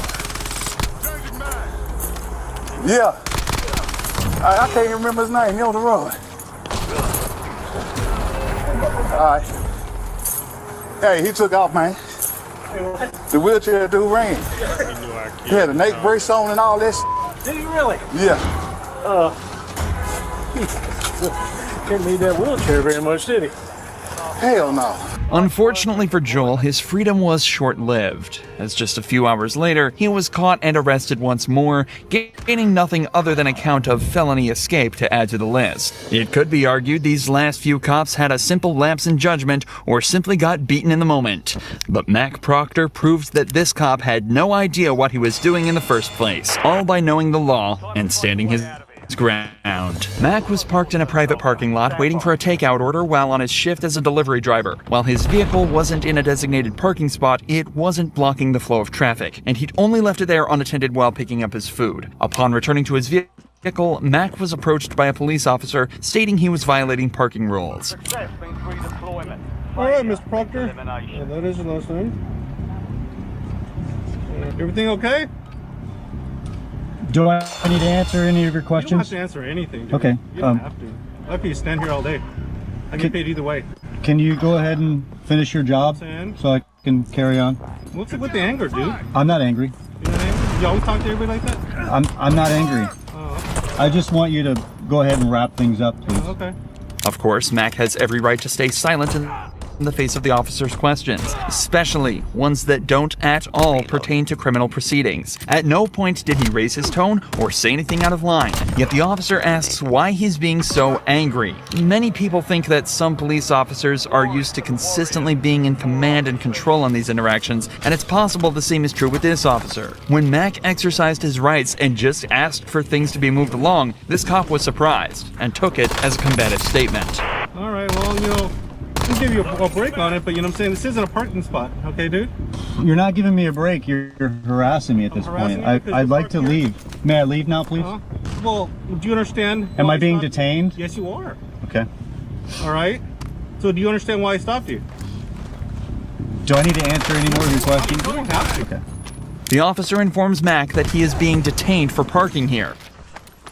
To issue a citation for parking violation, you must be breaking either local, state, or federal law. Something like parking in a handicap spot without proper documentation. Hey, Mr. Proctor, can I give you your stuff so you can leave?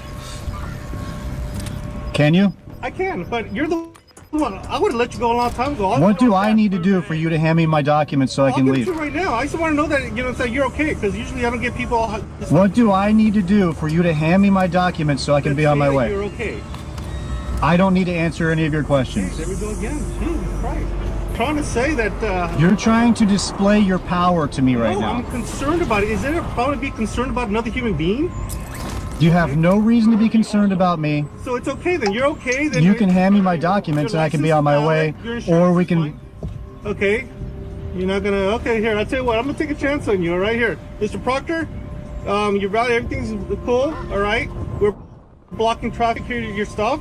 Mac was allowed to leave without further incident, but this interaction raises questions about why he was met with further difficulties after doing nothing other than exercising his Fifth Amendment right. In fact, it's strange that the entire interaction even happened in the first place. If the officer had observed Mac's vehicle obstructing traffic, the incident could have been avoided by simply asking him to move his vehicle out of the way and let him go about his day from there. Instead, the officer detained Mac, preventing him from moving his vehicle and keeping it in the very place that's allegedly impeding traffic flow. The cop later found out that Mac wasn't even a federal agent or officer himself, and simply managed to prove just how valuable it is to know the law.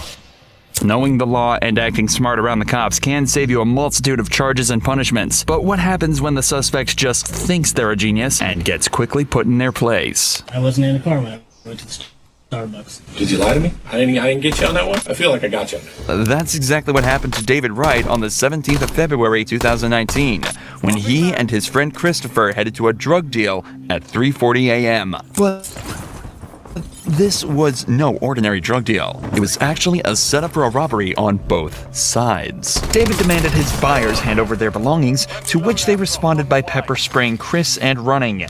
Seconds later, David drew a revolver from his waist and fired a single shot into Raul Quadros' chest, killing him instantly. David and Chris fled the scene and buried the revolver in a field, and went about their nights confident there was no way they could be caught. But unfortunately, they were almost immediately identified through multiple cameras around the area everything went down in. David was brought in 2 days later, but still believed the cops would never find him guilty, and that his extraordinary intellect would carry him through the case. How wrong he was. So, like I said, I mean, it's already been in the media. 4 people have been arrested. It's not like we don't know what happened to some extent, you know, but there's always more that we don't know from every single party, right? Everybody has a little piece of the puzzle.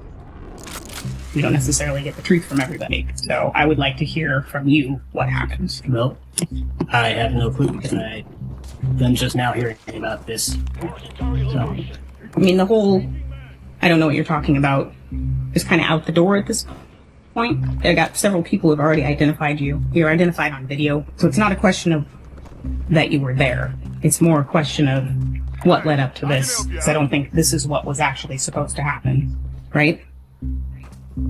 So you're just going to play that you have no idea what happened because you weren't there. I was not, no. Not only was David identified by multiple people through CCTV footage, but he also had no alibi, and Facebook messages were recovered discussing details of the alleged drug deal. David was there at the time of the murder. The detective is just trying to uncover the details of exactly what happened and why. But David is having none of it and has a plan to outplay the detectives. It's not helpful to you, really, to just be quiet and not say anything. Because what I have are people who are looking out for themselves because they don't want to catch charge. So they're going to dime you off. They're not looking out for you. So you believe somebody that's going to tell you that somebody else did something to save their own ass? Well, with all the additional evidence, yes. I've been out of jail for all of a week and a half. I spent almost every minute of it with my girlfriend. As for, did I plan to kill anybody? Did I kill anybody? No, I didn't. So when I look at the GPS on your phone, it's not going to tell me that, it's going to tell me that you were with your girlfriend the whole time, that you never were. We're over at Jack in the Box. It should. The only reason you might tell me that is because maybe you didn't take your phone. Or maybe somebody else had my phone. It's been known to happen. Quite often, actually. My phone has been, I left it in one person's car, and it took me a day and a half to get it back. When was that? That was earlier in the week, and then I let somebody use my phone. They were supposed to just go to 7-Eleven to go meet somebody who was selling something to an offer up. And they had apparently 7 or 8 things that they had to do between then and when they got back to the house. So what day was that? I don't remember. And who was that? That was the guy that goes by Memphis. His nickname, I think, is first name Joe. Black guy. David's only current alibi and defense is that maybe somebody else had his phone and was at the drug deal instead. He also backs up his story by saying he doesn't remember exactly which day everything occurred on, something that can't directly be proven or disproven. However, for this to be true, that person with his phone would also have to dress exactly the same as David, have access to his Facebook account, and according to his own description of the perp, change the color of his skin. It's not looking too likely. You know why you're hearing what's going on. I mean, at this point, you're literally the last person we've talked to, and the only person that has an allegiance to you is Chris. I mean, obviously people are not going to be shy about telling us who was there and who did what. And plus, we have video. There's video at the Chevron. There's video at the Shell. You know that we have all your co-suspects under arrest. All I want from you is a reason. I understand what happened. I just need to know why. The only person I know you have under arrest is Chris. Okay. We have Cody under arrest, and we have Canada, what's his name, Ray. He's in custody as well. We have his car, the car that was used, the car that was at Chevron in our impound. They are all under arrest. Chris is under arrest because we viewed messages on the phones that organized picking you up. Those same messages from you to Cody. We have them on their phone. We've already viewed them. We have the Facebook communications between Chris and Brianna setting up the deal that happened where you guys showed up at the Chevron and walked down. This is how this plays out. Your girlfriend's going to be dumb enough to provide you an alibi on a murder charge. And then she's going to get roped up in a murder as an accessory. If you care about that person, you have just set her up for failure. And if you want your girlfriend jammed up because you just set her up for it, then that's your choice. Well, can't threaten me with jamming her up. It's not a threat, man. I'm just telling you how it plays out. Like, I'm going to go talk to her, and she's going to be dumb enough to lie for you. When I got video evidence that you weren't with her. Like, dude, I get it. Like, you had a quick come up, right? I get it. I don't think you were a stone cold killer. I don't. Like, if you accidentally shot the dude because you flinched or you got scared because of something he did, now is the time. If you come up with that stuff later, nobody is going to believe a word you say. How the fuck could somebody accidentally shoot somebody? Because if your finger's on the trigger, it's called a sympathetic reflex. It happens to police officers all the time. I think that's a term that's been come up with just to cover their asses for shooting people. I know you can try to make it about that. I'm talking about you. I wouldn't know. Never shot anybody. There is a lot of merit for staying silent in an interrogation like this. In fact, in most cases, it's usually the best course of action, coupled with asking for a lawyer as soon as possible. But here, David is trying to outright deny any association with the case, even though he's been directly linked to it through multiple sources. All he's doing now is making it worse on himself and those around him. But his ego is telling him otherwise. Where do I go from here? I mean, you're the police officer, reverse roles. You're the cop. You're sitting over here trying to figure out if this dude has any remorse for what he did or if he's just worried about getting in trouble. How would you proceed? I'm not worried about getting in trouble. I didn't do shit. I'll just be upfront with you. We got Cody's phone. The one that shows your phone number and your address and the communications between you two. Like, I have it. Like, I'm not trying to be a dick. I'm just laying it out for you because that's what I met up with somebody doesn't mean that I won't let them go do something. This seemingly plain statement actually carries more weight to it than you might realize. The detective presented David with a piece of concrete evidence that he's saying puts him dead to rights, to which he responds by confirming he had indeed met with Cody, but it went no further than that. Again, it seems like nothing, but now that detectives know this tactic works on David, they can attempt to use the wealth of other evidence they have to slowly extract a full confession from him. Okay, so when did you meet up with him? 1, 2 o'clock in the morning, something like that. On what day? Maybe Saturday or Sunday. Okay, where did you meet up? Over by my house. Okay, and who was with him? That I don't know. Was he alone? When I met up with him, yes. So why did you meet up with the dude that you didn't know? Because my friend Chris had asked me to. Okay, and so what happened after that? Well, he had tried to proposition me for a handgun. Mm-hmm. And I told him I didn't have one. Okay. So. Did he say why? No.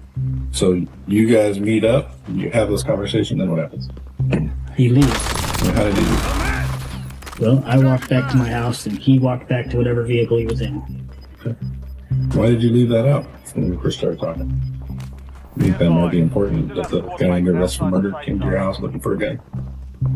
Well, if I had given him a gun, then I think that would be important.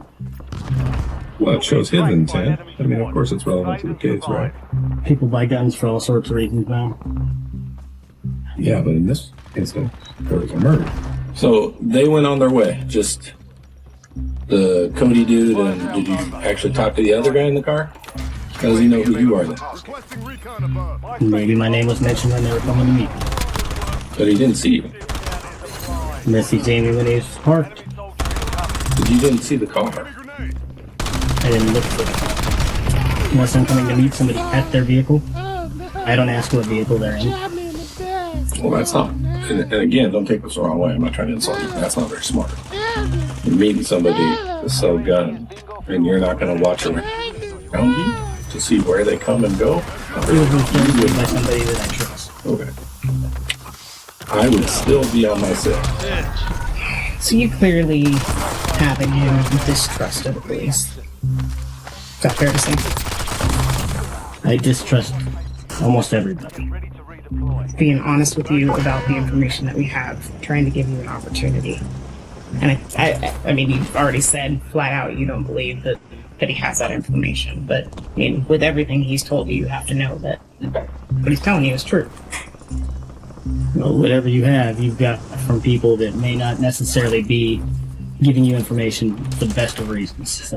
Take the people out of this. Take them out. Who cares about the people? We've got other stuff. Communications and all those types of things. And video.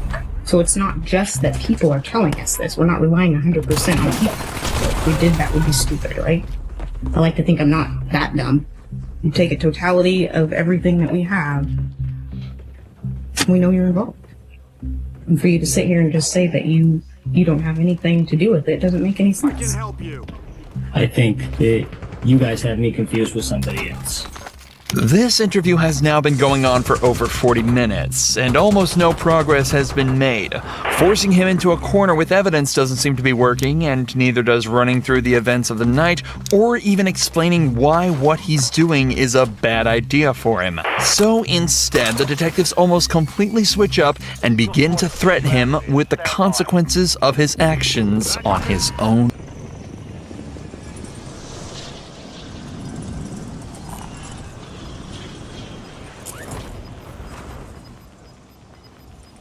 Shooter. Enemies are dropping into the area. Gas reloading. New safe zone located. Juggernaut plane. Picked up. Enemy with Simtex. Incoming shot.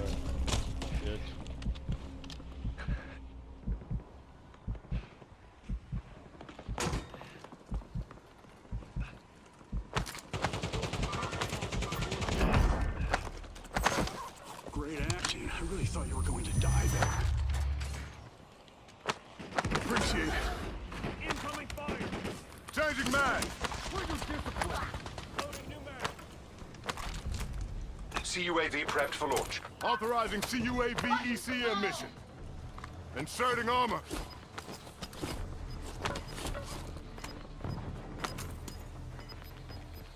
Inserting additional armor.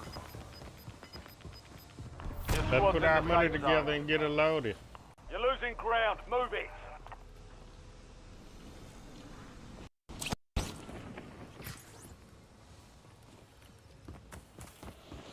Enemy dropping into the AO.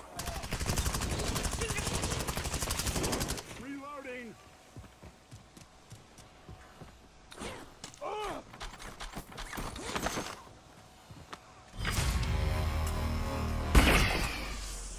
MTC is dry. Image exiting the AO. Your portable back. Got a loadout. We need that. Want me to hold it? Marking loop. Yeah, get your bag back. We need that. Need that.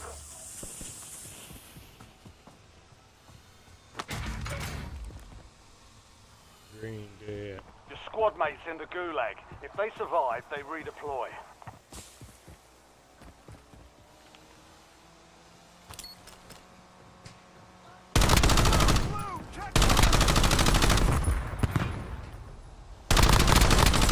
Switching mag. Popping his Squad mate one survive. Reloading. Throwing stun.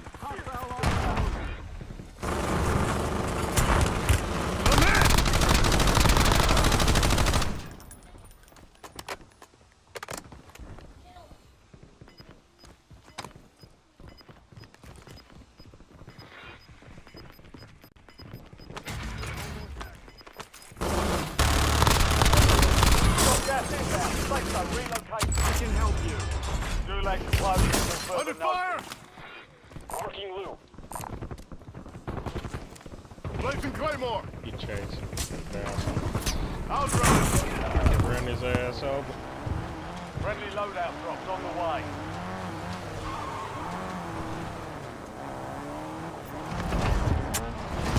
Booby trap. Son of a bitch. Motherfucker! Yeah, motherfucker! What you thought this was, boy? Death machine available.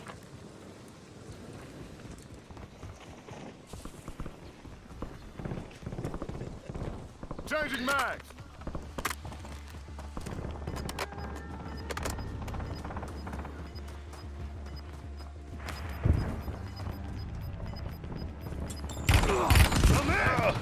Some of your squad is outside the safe zone.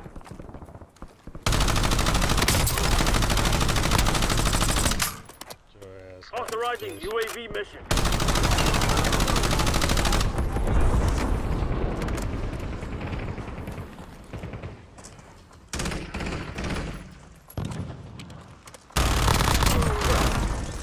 Hey! That shit ends now! Located enemy. Samuel's firing death machine.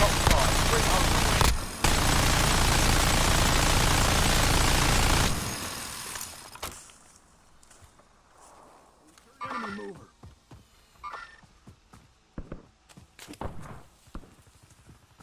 He see me. Shit. Death machine spinning up. Copy. Good shot. Got his ass up off of the. You're in the top 3. Don't let up now. Marking hostile. Gas is closing in. Relocating safe zone. Watch his back while he take that drug off, yeah. Only 2 left. Reloading! Inserting additional armor.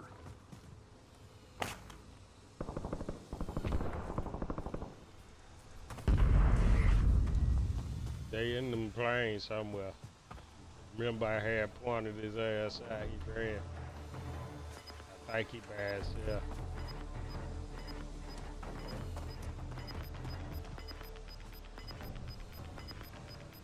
I see him. Get your squad to the Eyes safe on enemy. zone. Leave no one behind. He Nicolas Cage.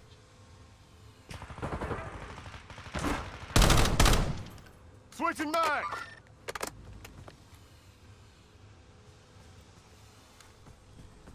He on the roof. Tally hostile. Incoming shots! I'm hit!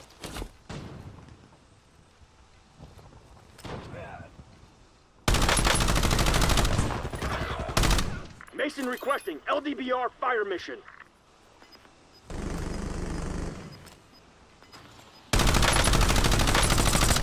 Reloading! Setting waypoint. Hostile shooter! Gas is inbound. Marking the new safe zone.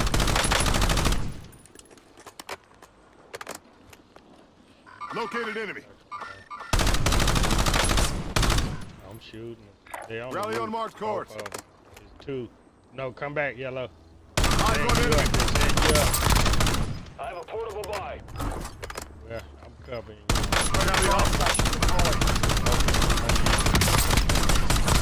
Changing mag. Damn it.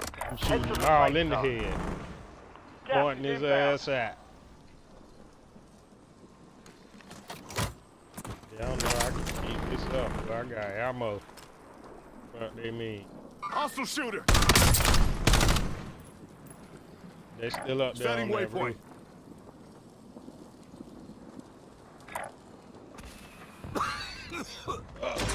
Miss.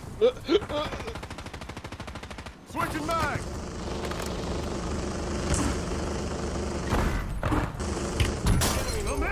I'm hit. I've been hurt worse. Where that came from? Somebody in the woods somewhere.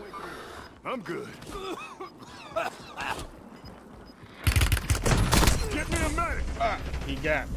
Great action. I really thought you were Oh, he killed me. That's a win. Way to take what's yours.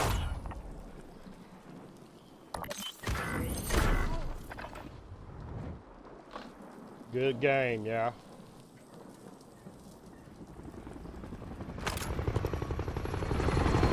Ladies and gentlemen, the time has come for the bout you've all been waiting for. The main event of the afternoon. Please welcome the boxers as they make their way to the ring. First, one of boxing's and Australia's finest boxing ambassador from Sydney, Australia. Please welcome the former WBO junior. He has 22 wins coming by way of knockout, and tonight he is making his returns after 1,000 days with a Kostya Tszyu style rat's tail, while the Australian knows his own legacy is at stake.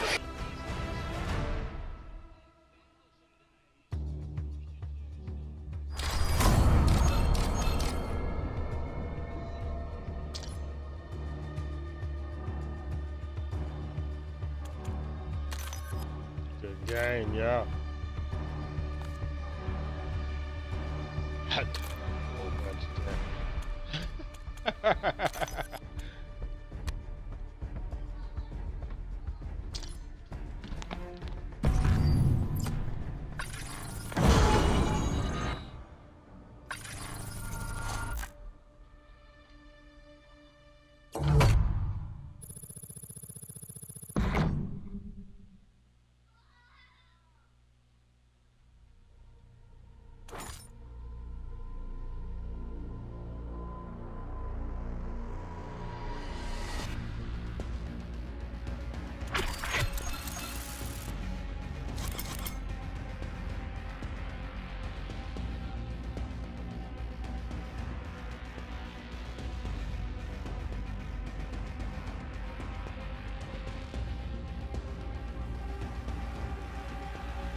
Had a big moment in that first round, and they'll both know they can do damage.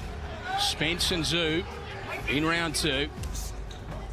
We got rules, right? So the rule for the southpaw is to circle to your right, keep your foot on the outside. There's a lot of foot wrestling on the ground, guys. He's giving up all of his leverage by stepping to his left, making things a little easier for Tim. And Tim is stepping over.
But is it affecting Tim, or is it Tim's showing a good poker face here, pushing back? Again, this is where the physical strength comes in, and this is where you wonder which one is going to wear down first, because Errol's throwing some terrific body shots now. Even if they're not as sharp as they used to be and not as much snap, he's still consistent with them. He's putting money in the bank there.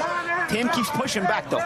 He's consistently looking to the body, is Spence. Zoo consistently walking forward and looking for those right hands. I look back on my fight with Errol, that was the biggest difference in our fight, is he got to my body and I didn't get to his. Coming to the ring tonight, Tim should have been ready for a great jab, that straight left, and the body work. There was a body shot again from Spence. Tim's focus on pressure, taking away his own ability to attack, though. Spence is starting to create a little more space for his attack. Seems like Tim Tszyu is smothering himself. Yep, that's how I say the offense becomes the defense. Why? You're forcing your opponent to keep his hands at home. Step back. He gets some space here to Tszyu, but he's right in there with a chopping Errol Spence, who turns a left hand around as well. Nice little vintage combination right there from Errol before he reached with that left right there. Take that back leg still not steady for Errol. He's reached over again, but he's getting the numbers up. And Tszyu is not transitioning the mental pressure to the physical pressure. He still continues to walk Errol down, but he's not putting the numbers behind it now. There's a left hook and a right hand from Tszyu. The crowd surged behind every one of his punches.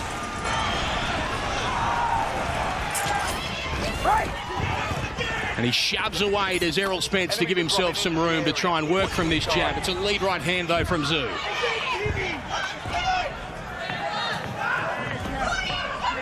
Now they just watch for a moment. Should Tszyu be going to the body with a couple right hands? Absolutely. At that mid-range, should he be shooting right hands to the body? Absolutely. Both these guys. You see the opportunity there. Spence takes the body shots. Tszyu not going to the body, but you got to respond now. You got to start, transitioning over, and that's the right instructions for Tszyu. Well, Jeff Fenech speaks to exactly what the punch stats say. All of the punches in the last couple of rounds coming from Errol Spence. Tim Tszyu, he is right there, but he's not as active with his shots as he fires a short right hand. That right there, it has to be a make them miss, make them pay kind of situation. Tim, I think he needs a short step back, make Errol reach, and then capitalize off of the missed punch. Also, no jabs from Tszyu. Tszyu walks down Spence. There's some body shots that we were asking for a life round. Well, that's better from Tszyu. More activity, more right hands. And that's the thing. We talked about whoever backs up in this fight is going to have a lot of trouble. But Spence has been able to back up and have success because Tszyu has not been using the jab and not using punches. And that one may have crept low. Will Sulos, the referee, with a warning for Errol Spence. The feet continue to tangle between this orthodox and southpaw fighter. I got to tell you, I'm impressed though from Tim. He's feeling that lead foot, and he's able to reposition it. So it's very important. And it's a right hand from Tszyu. Head straight punch out of there. Seems like Tszyu lands the strongest shots when they land. But again, it's Spence's activity. Yeah. Tszyu is landing cleaner. Yeah. But Errol is consistently working. You can see, as much as everybody wants to talk about how big of a welterweight Spence was, this is still Tszyu's more natural weight. Right hand from Tszyu as well. Just as they part ways, he continues to score with that shot. And he comes back again with the right hand to Tszyu. He made a miss. He didn't catch him with that.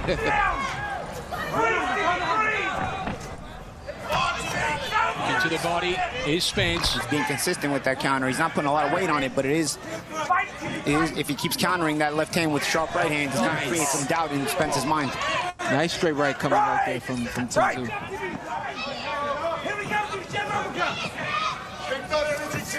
There's a right hand again. That one got through from Tszyu. Body shot too. Oh, here goes Tszyu. Spence has to get back on the jab, guys. Spence on his toes as Tszyu comes towards him. Gotta get back on the jab. That becomes your defense now. Yep, exactly. That jab becomes his defense. He's losing his good straight left right there from Errol. Errol get back to pumping that jab. Off his neck. Body shot again, Tim Tszyu. Errol Spence, he's in there, but he isn't throwing as much in this round. That's the problem when you go to the body. Eventually you remind your opponent he's also got to go to the body just because you felt the body shots. And Tim Tszyu has remembered to go to the body this round, and it's paid dividends for him. Right. Much better round for Tszyu with a chopping right hand as well. Spence is jabbing now. Tim not forcing it. Tim not, you know. Yeah. I feel like he's got a few moments right there where he's really zapped. But you know what? He Errol. listened to the corner with Fennec. Fennec didn't say he didn't like the mental pressure, but he wanted the physicality attached to it. He wanted the punches thrown, and Tim added the punches to the mental pressure.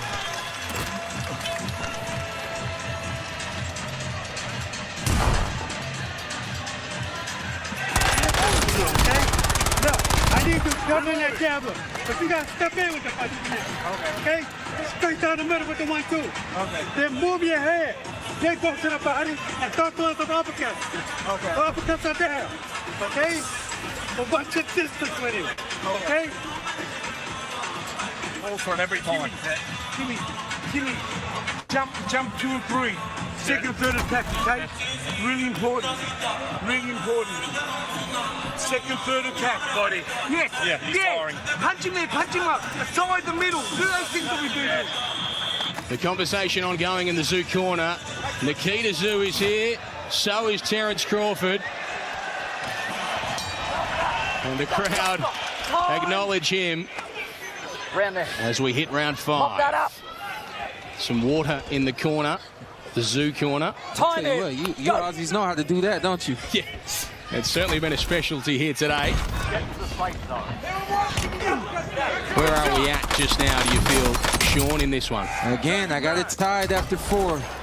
I like Errol's energy right now. He's pumping the jab the way that Ronnie asked, and he's also stepping around the way that Ronnie asked. Body shot from Spence. He's looked so good going to the body when he has. Zoo brought it back to him in the previous round. But he has made that investment, has the American.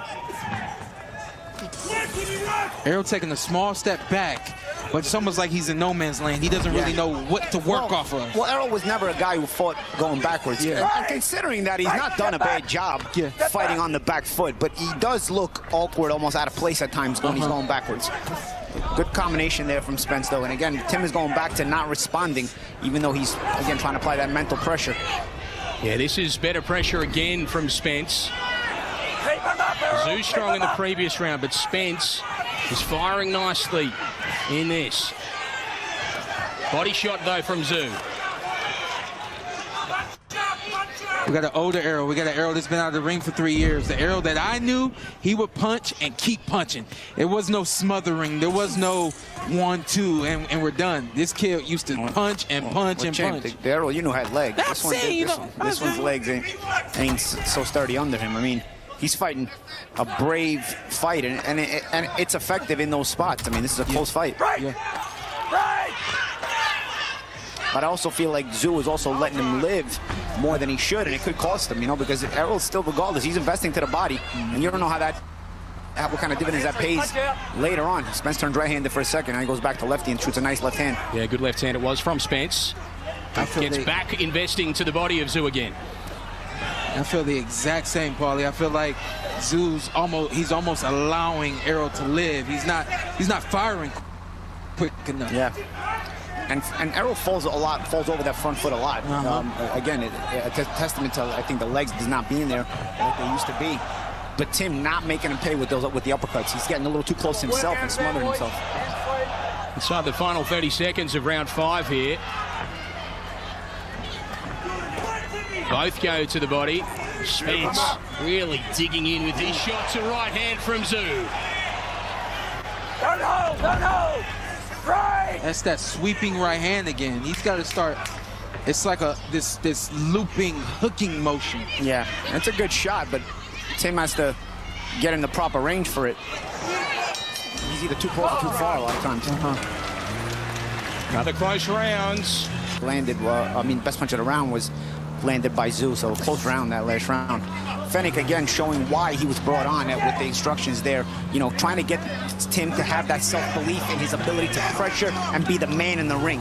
Push him back, go for it, let your hands go. So he's trying, again, this is what was missing from Tim Zoo, is his self-belief. Short right hand it was from Zoo. Ref letting Tim use that lead hand as a measuring stick. Some refs don't like it. I mean, the rule is your hand's got to be closed, right? Yeah, it's got to be closed and it has to be working. Usually, you know. If it's out there, it can't stay out there. They struggle for position again here at centre ring, both trying to find their punches over the top. Spence puts the body shots away for a moment. Now he goes back there. No, another thing we see from Errol is there's no setup. It's just, you know, it's body shot by Zoo. Zoo's having a better round again, dude. They're trading rounds again. Yeah, it seems that way. Zoo. Now he's being more active, but Spence, when he punches to the body, he looks so good. The right hand thudded through from Spence to the body of Zoo, who disguises that right hand and pours it through as well. And there'll be a warning here on a low shot from Spence again. One more. Tell you what happened there. Gonna get his last warning, but Spence bit on the feint of Zoo, and then as he bit on it, he dipped as he bit on the feint. And while he was down there, he's like, all right, I'm just gonna throw a shot. He wanted to go to the body, but he went low. But he wound up that low because he bit on Zoo's feint.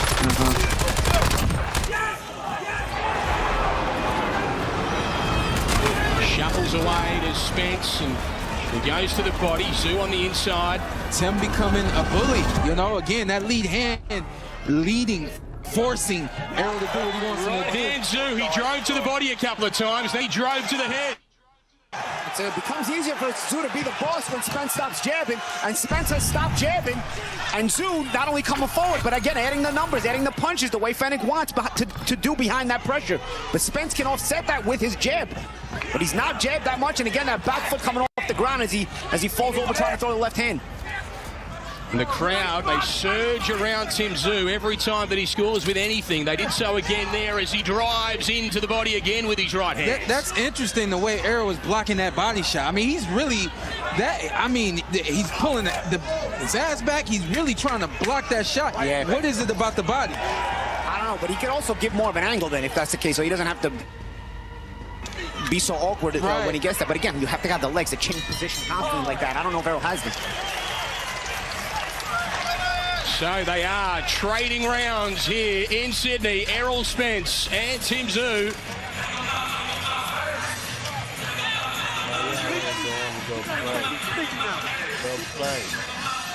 Here's some highlights. And we had a good round for both these guys, a little bit more back and forth. I felt like that round was controlled by Tim. He landed a beautiful right hand right there. I mean, that's a right hand that'll send your neck all the way back. And that's Tim's mom there. Yeah, she can't watch. She can't even listen. Yeah, I mean, for mothers, it's always got to be tough. Oh, yeah. But She Tim did say she was never coming back, but here she is. I mean, it's the biggest moment of Tim's career. Yeah. Again, you see the difference in Tim Zoo when he puts the numbers behind the pressure. It really troubles Spence a lot, and Spence stops jabbing under that kind of duress. Spence's decision-making gets affected when he's under that kind of stress and under that kind of pressure. We've seen the toing and froing in terms of rounds. Is this another Spence round, do you think, Paulie? That was a Zoo round. The one before. This one. This one, I mean, we'll see. Because even the one before the last one, it was close. I mean, I thought Spence had better numbers, but Zoo landed the best punch of that previous round. Last round, the one that just ended, it was all Zoo. But let's see if Spence can get back on his jab, or if Zoo's bringing that forward momentum with the punches. Yeah, well, there looks to be some forward progression for sure here for Zoo. He is pouring shots now towards Errol Spence, who backs up there dramatically for a moment. And there's a counter right hand too from Zoo. And suddenly Jeff Fenech is up and he is enjoying this a bit more. Well, again, he wants this. This is where Tim Zoo has lacked a little bit in the last couple of fights. Is when he starts to take advantage of the fight and get the advantage. He doesn't pull the trigger to the next level. He doesn't go up to another gear and boss the fight. And that's, I think, what Fenech wants to see. He sees Tim taking control of the fight, but now he wants him to step on the gas a little bit. So more defense here from Spence, who had invested so heavily in the body in the early stages of this fight. Now, just forced to cover up. Now he gets to work of the... I don't know your fight. Zoo took, gained the advantage. Instead of stepping on the gas, kind of started cruising. And Fenech, who was in the crowd, walked home. He's like, I'm leaving. He doesn't want to see the same thing under his watch in the corner. That's why he's on his feet right now. Because he senses Zoo taking control of this fight. He wants him to add another gear to this pressure. He wants to see uppercuts as well. He saw one right there, and he enjoyed it a lot, did Jeff Fenech. The uppercut of Tim Tszyu, he thinks that's the punch that can do the damage. The right hand over the top as well. But Spence, he's just waiting here for a moment. Now he hangs on and just walks Tim Tszyu backwards. There's a right hand again. Tim Tszyu. That's that right hook. That's probably been the best weapon for Tim Tszyu at close range. Yeah. That right hook, which is a good weapon against a southpaw at close range. I'll tell you, on righty versus righty, I hate that right hook. But righty versus lefty, man, that right hook can be a good weapon. It's a much cleaner shot to land, yeah. Yep. Body shot from Spence. What I find impressive is that Tim, again, while being in front of Errol, he's not giving Errol a whole lot. As a fighter, and with a high work rate, when I wasn't able to hit flesh, that did something to my mind. And seeing Spence now be more retreat, he's retreating more than he's They found him there to Tszyu with the right hands. Spence comes straight back, but Tszyu, he's just walking forward now. Yeah. And Tszyu smells blood, guys. Now, a good wrinkle for Errol because he's stepping around, but do you know how to work off of that? Yeah, you know? that's the thing. Under the rest, he's not doing because he was backing up well early in the fight. He was backing up with a jab. His jab is not as consistent because he's not even backing up so much as he's in flight now. There's a difference. You can fight backing up and then you go into flight where you're not even fighting on the back foot. You're just moving back. Skin into the corner. Breathe. Keep. He doesn't want to bleed there now. Trust me, I can see it. Only you can make him get out of there now. Those shorter punches. I still want your defense to be the most important thing. Don't done that out there. I didn't catch the second half of what he said. I want to come back to that. That sweeping right hand. Keep bringing that all night long. Here it comes again. It's great timing. And it can be timed when Errol uses his jab. Why? Look at his hand as he jabs. That left hand comes down. It's not a boss jab either. It's like a jab where he's just tapping out there. And Tim is able to walk through it and bop him off the head with right hands. Regardless of what Fenech said second, the first thing he said was very, very crucial. He doesn't want to be here anymore. This is a 36-year-old Errol Spence, hasn't fought in 3 years, is now in deep water. This is where you start questioning yourself as an older guy. Did I come back for the right reasons? Did I come back for a good reason? What am I doing here? And Tim wants to make him keep asking himself those questions. And he didn't let Errol get out of his corner. Yep, he's right across there. And what he said afterwards was about defense. And he said, don't go mad out there. Yeah. And, there is a shot from Spence over the top with his left hand. And he goes again. He sits down on a couple of those, does Errol Spence. And again. And a good left hook shot from the small stance. That's the opposite of Tszyu's right hook. From the opposite stance is the Spence left hook. That's a good shot because it works on the opposite stance, that hook with the backhand. Three of those to start this round at Errol Spence as Tszyu goes into the body. I think Spence is trying to make a statement here by trying to hold his ground. Let's see if he's able to, or if Tszyu goes back, pushing him back. Another low blow. This is close. I didn't think that was low. That's a number of warnings if he goes again. And the conversation's ongoing between Spence and the referee, Will Sulos, as Tszyu just chases him. They slam into the ropes. Come on, Sean, that was just sweat. I know, Ain't nothing. It's when it's blood that it starts to get bad. Good hook. Chopping shot, the little hook from Tszyu. Spence tries to work to the body. And he's clear now again. But it is Spence who works hard off the left hand. Tszyu with a right hand, and again, and he goes to the body to Tszyu. Spence fires back. Gutsy round from Spence. I don't know if he's winning it, but he's making a much bigger effort to hold his ground. He's really trying to send a message to Spence like, I'm not going anywhere. I'm here. I don't know if he's going to win the round. It's still up in the air for me, but at least mentally Spence is making a decision here. It's not easy for an older guy. And this is why this is a good fight, because on the other side of that, you got good, intelligent pressure coming from Tim Tszyu. You know, he's keeping his body on Errol. Errol's trying to move and turn, and he's just keeping his body on him. Eventually, it has to become more punches. But at this point in time, when it is punches, it's great rounds for Tim. Sometimes Tim just takes away his own space, or is it Errol taking away the space from Tim? Regardless, though, when Tim adds the punches to the pressure, he has some very good rounds. Body shot from Tszyu. I don't know. Brought the leg up there. That's a from good body Spence. shot. He just ripped in with his left hand to the body. Spence has had Spence success might with be his recovering own from that left body hand. shot. You see the little cheap breaks here.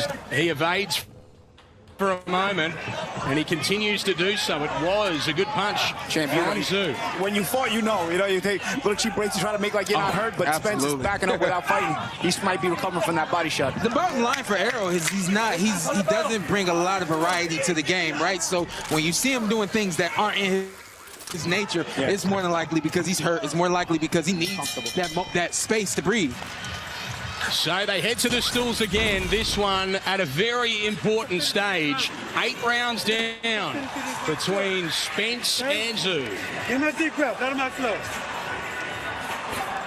Overhand, left hand. With his hand up. How you scoring it, Sean?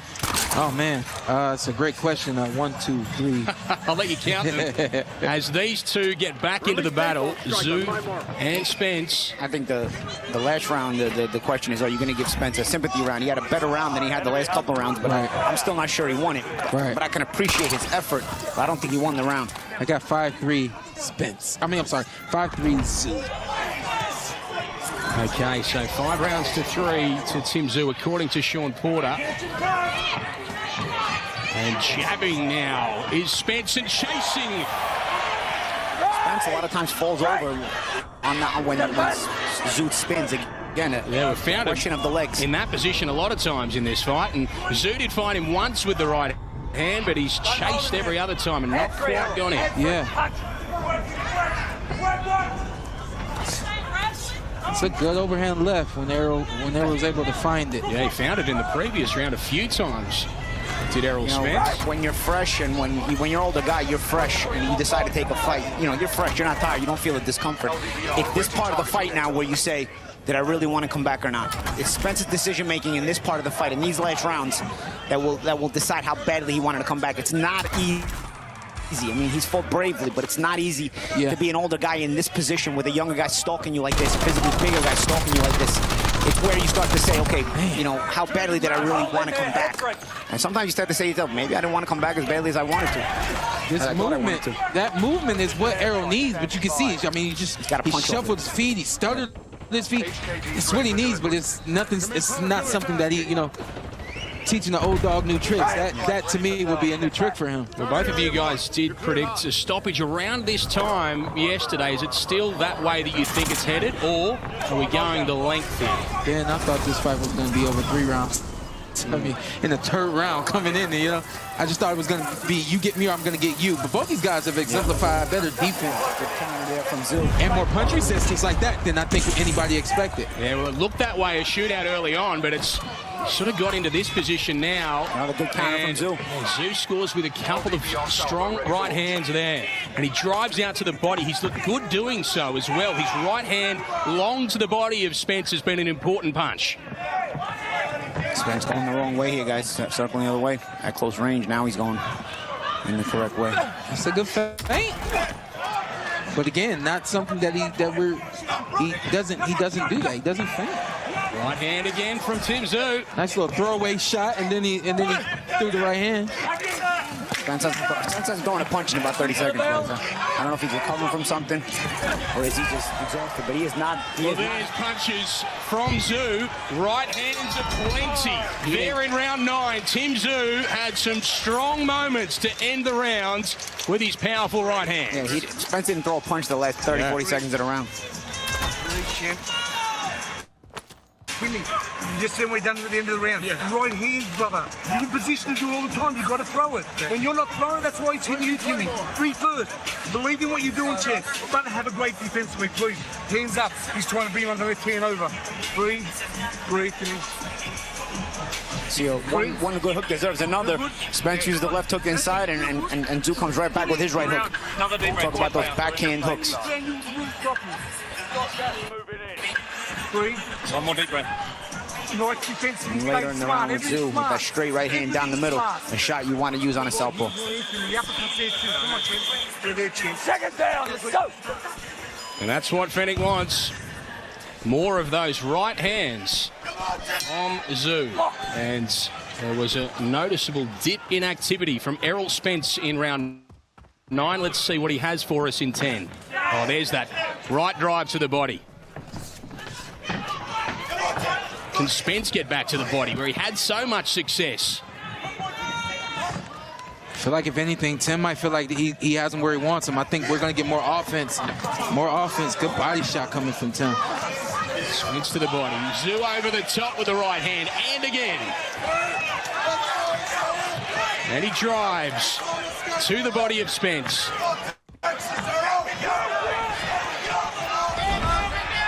Finding left hands too. Spence just trying to duck underneath these shots. But not returning any fire, guys. And Tim not allowing Errol to get as close as he had been before. Less active is Errol and more movement from Errol. Can't find him there, Zoo. Now he goes with a left hand to Spence. Good cross there from Spence. He's still there. He's Errol Spence, and he's got that strong left hand. He invested to the body as well. So what happens the further we go here? But gee, Tim Zoo has stepped it up the past couple of rounds. Oh, good body shot from Spence again. From Zoo.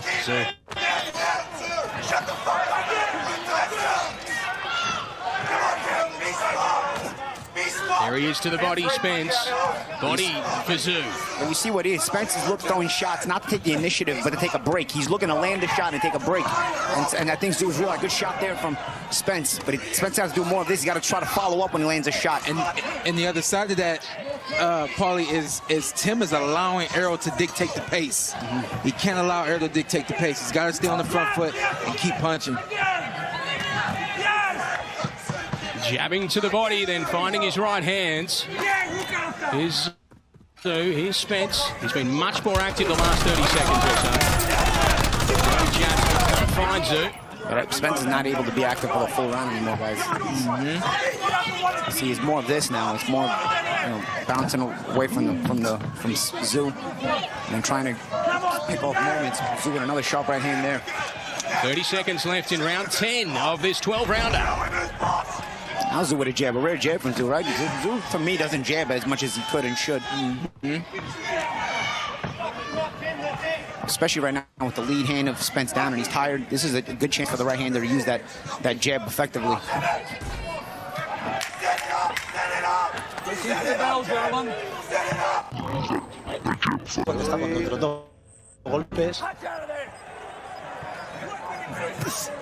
Fíjate, aquí ya parece que les da más igual de que tener el pie por fuera que por dentro. Nos vamos a quedar en el centro del ring y vamos a pegarnos. Oye, no sé si desde aquí me engaña la vista, tiene el ojo derecho inflamado ya, Errol Spence.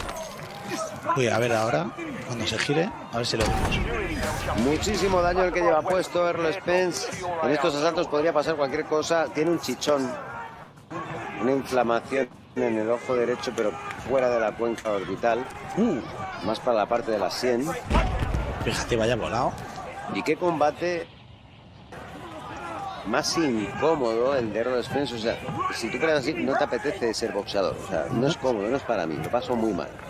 Todo el rato inclinación de tronco adelante, abrazándome, cobrando en corta distancia, cobrando en larga. Un combate que desmoraliza mucho, sí. La magia que puede tener este combate, pues que Errol Spence pudiera hacer algo de última hora con una mano. Oh, qué feo eso. Descendente de Kostia Tszyu cuando iba a subir al centro de gravedad. Se ha encontrado con una sin leer la matrícula. Muy bien ahí esa defensa. Y que no entran, por parte de Errol Spence. Bueno, ahí entra una buena mano al cuerpo.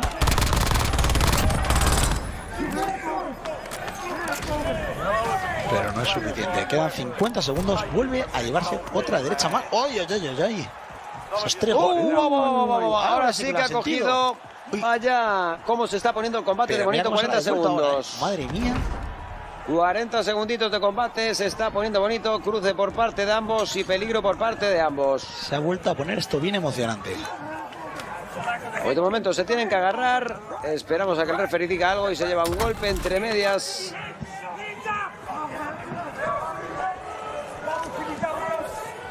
Bien, ahora el cachetazo que se acaba de llevar Tim Tszyu, que está en el centro del ring esperando a su rival. El ojo casi tiene la cerrado. cara, Suena ya la llamada de los últimos segundos de este round. Bastante decantado y declinado.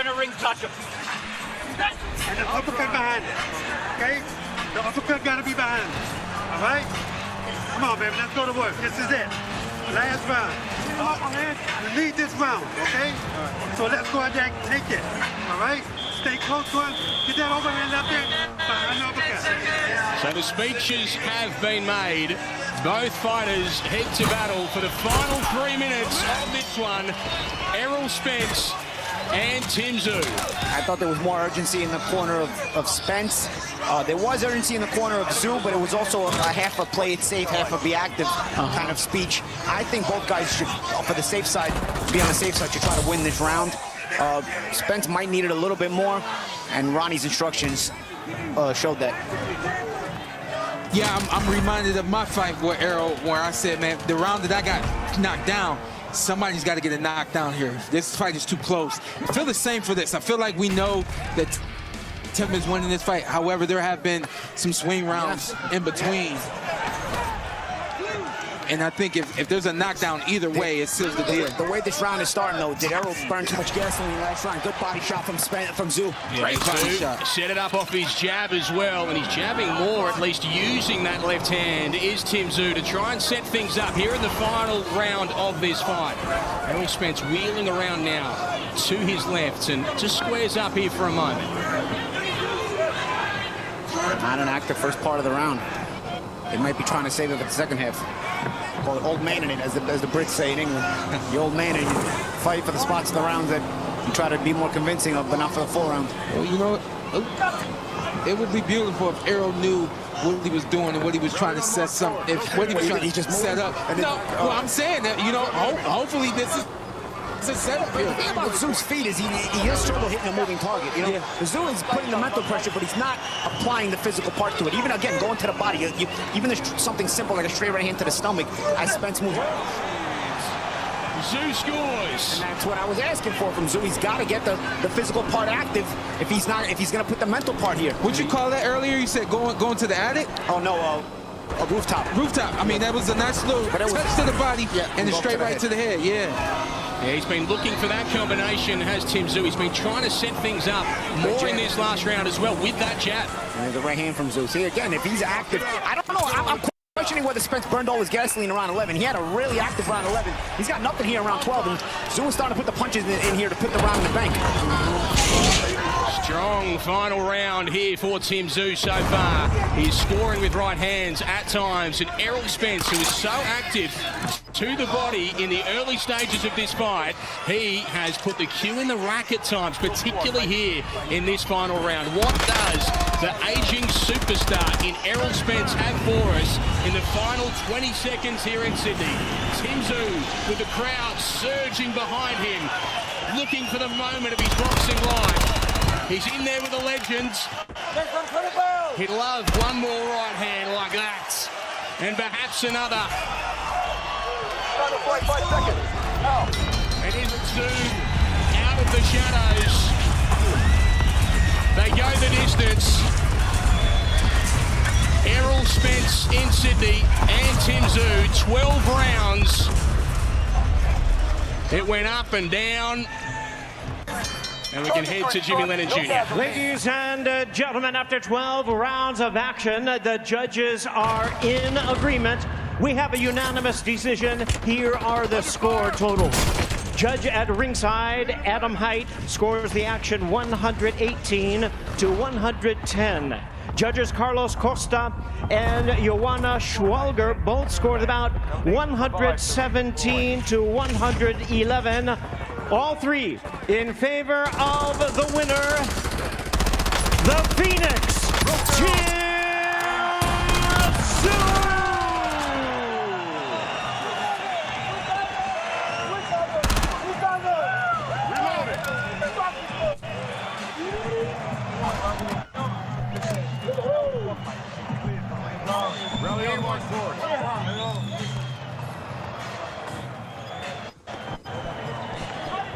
Well, Tim Tszyu, we know the journey that you have been on in recent years, and now you've arrived at this moment. Tell us what it's like to be you. What's my mother name?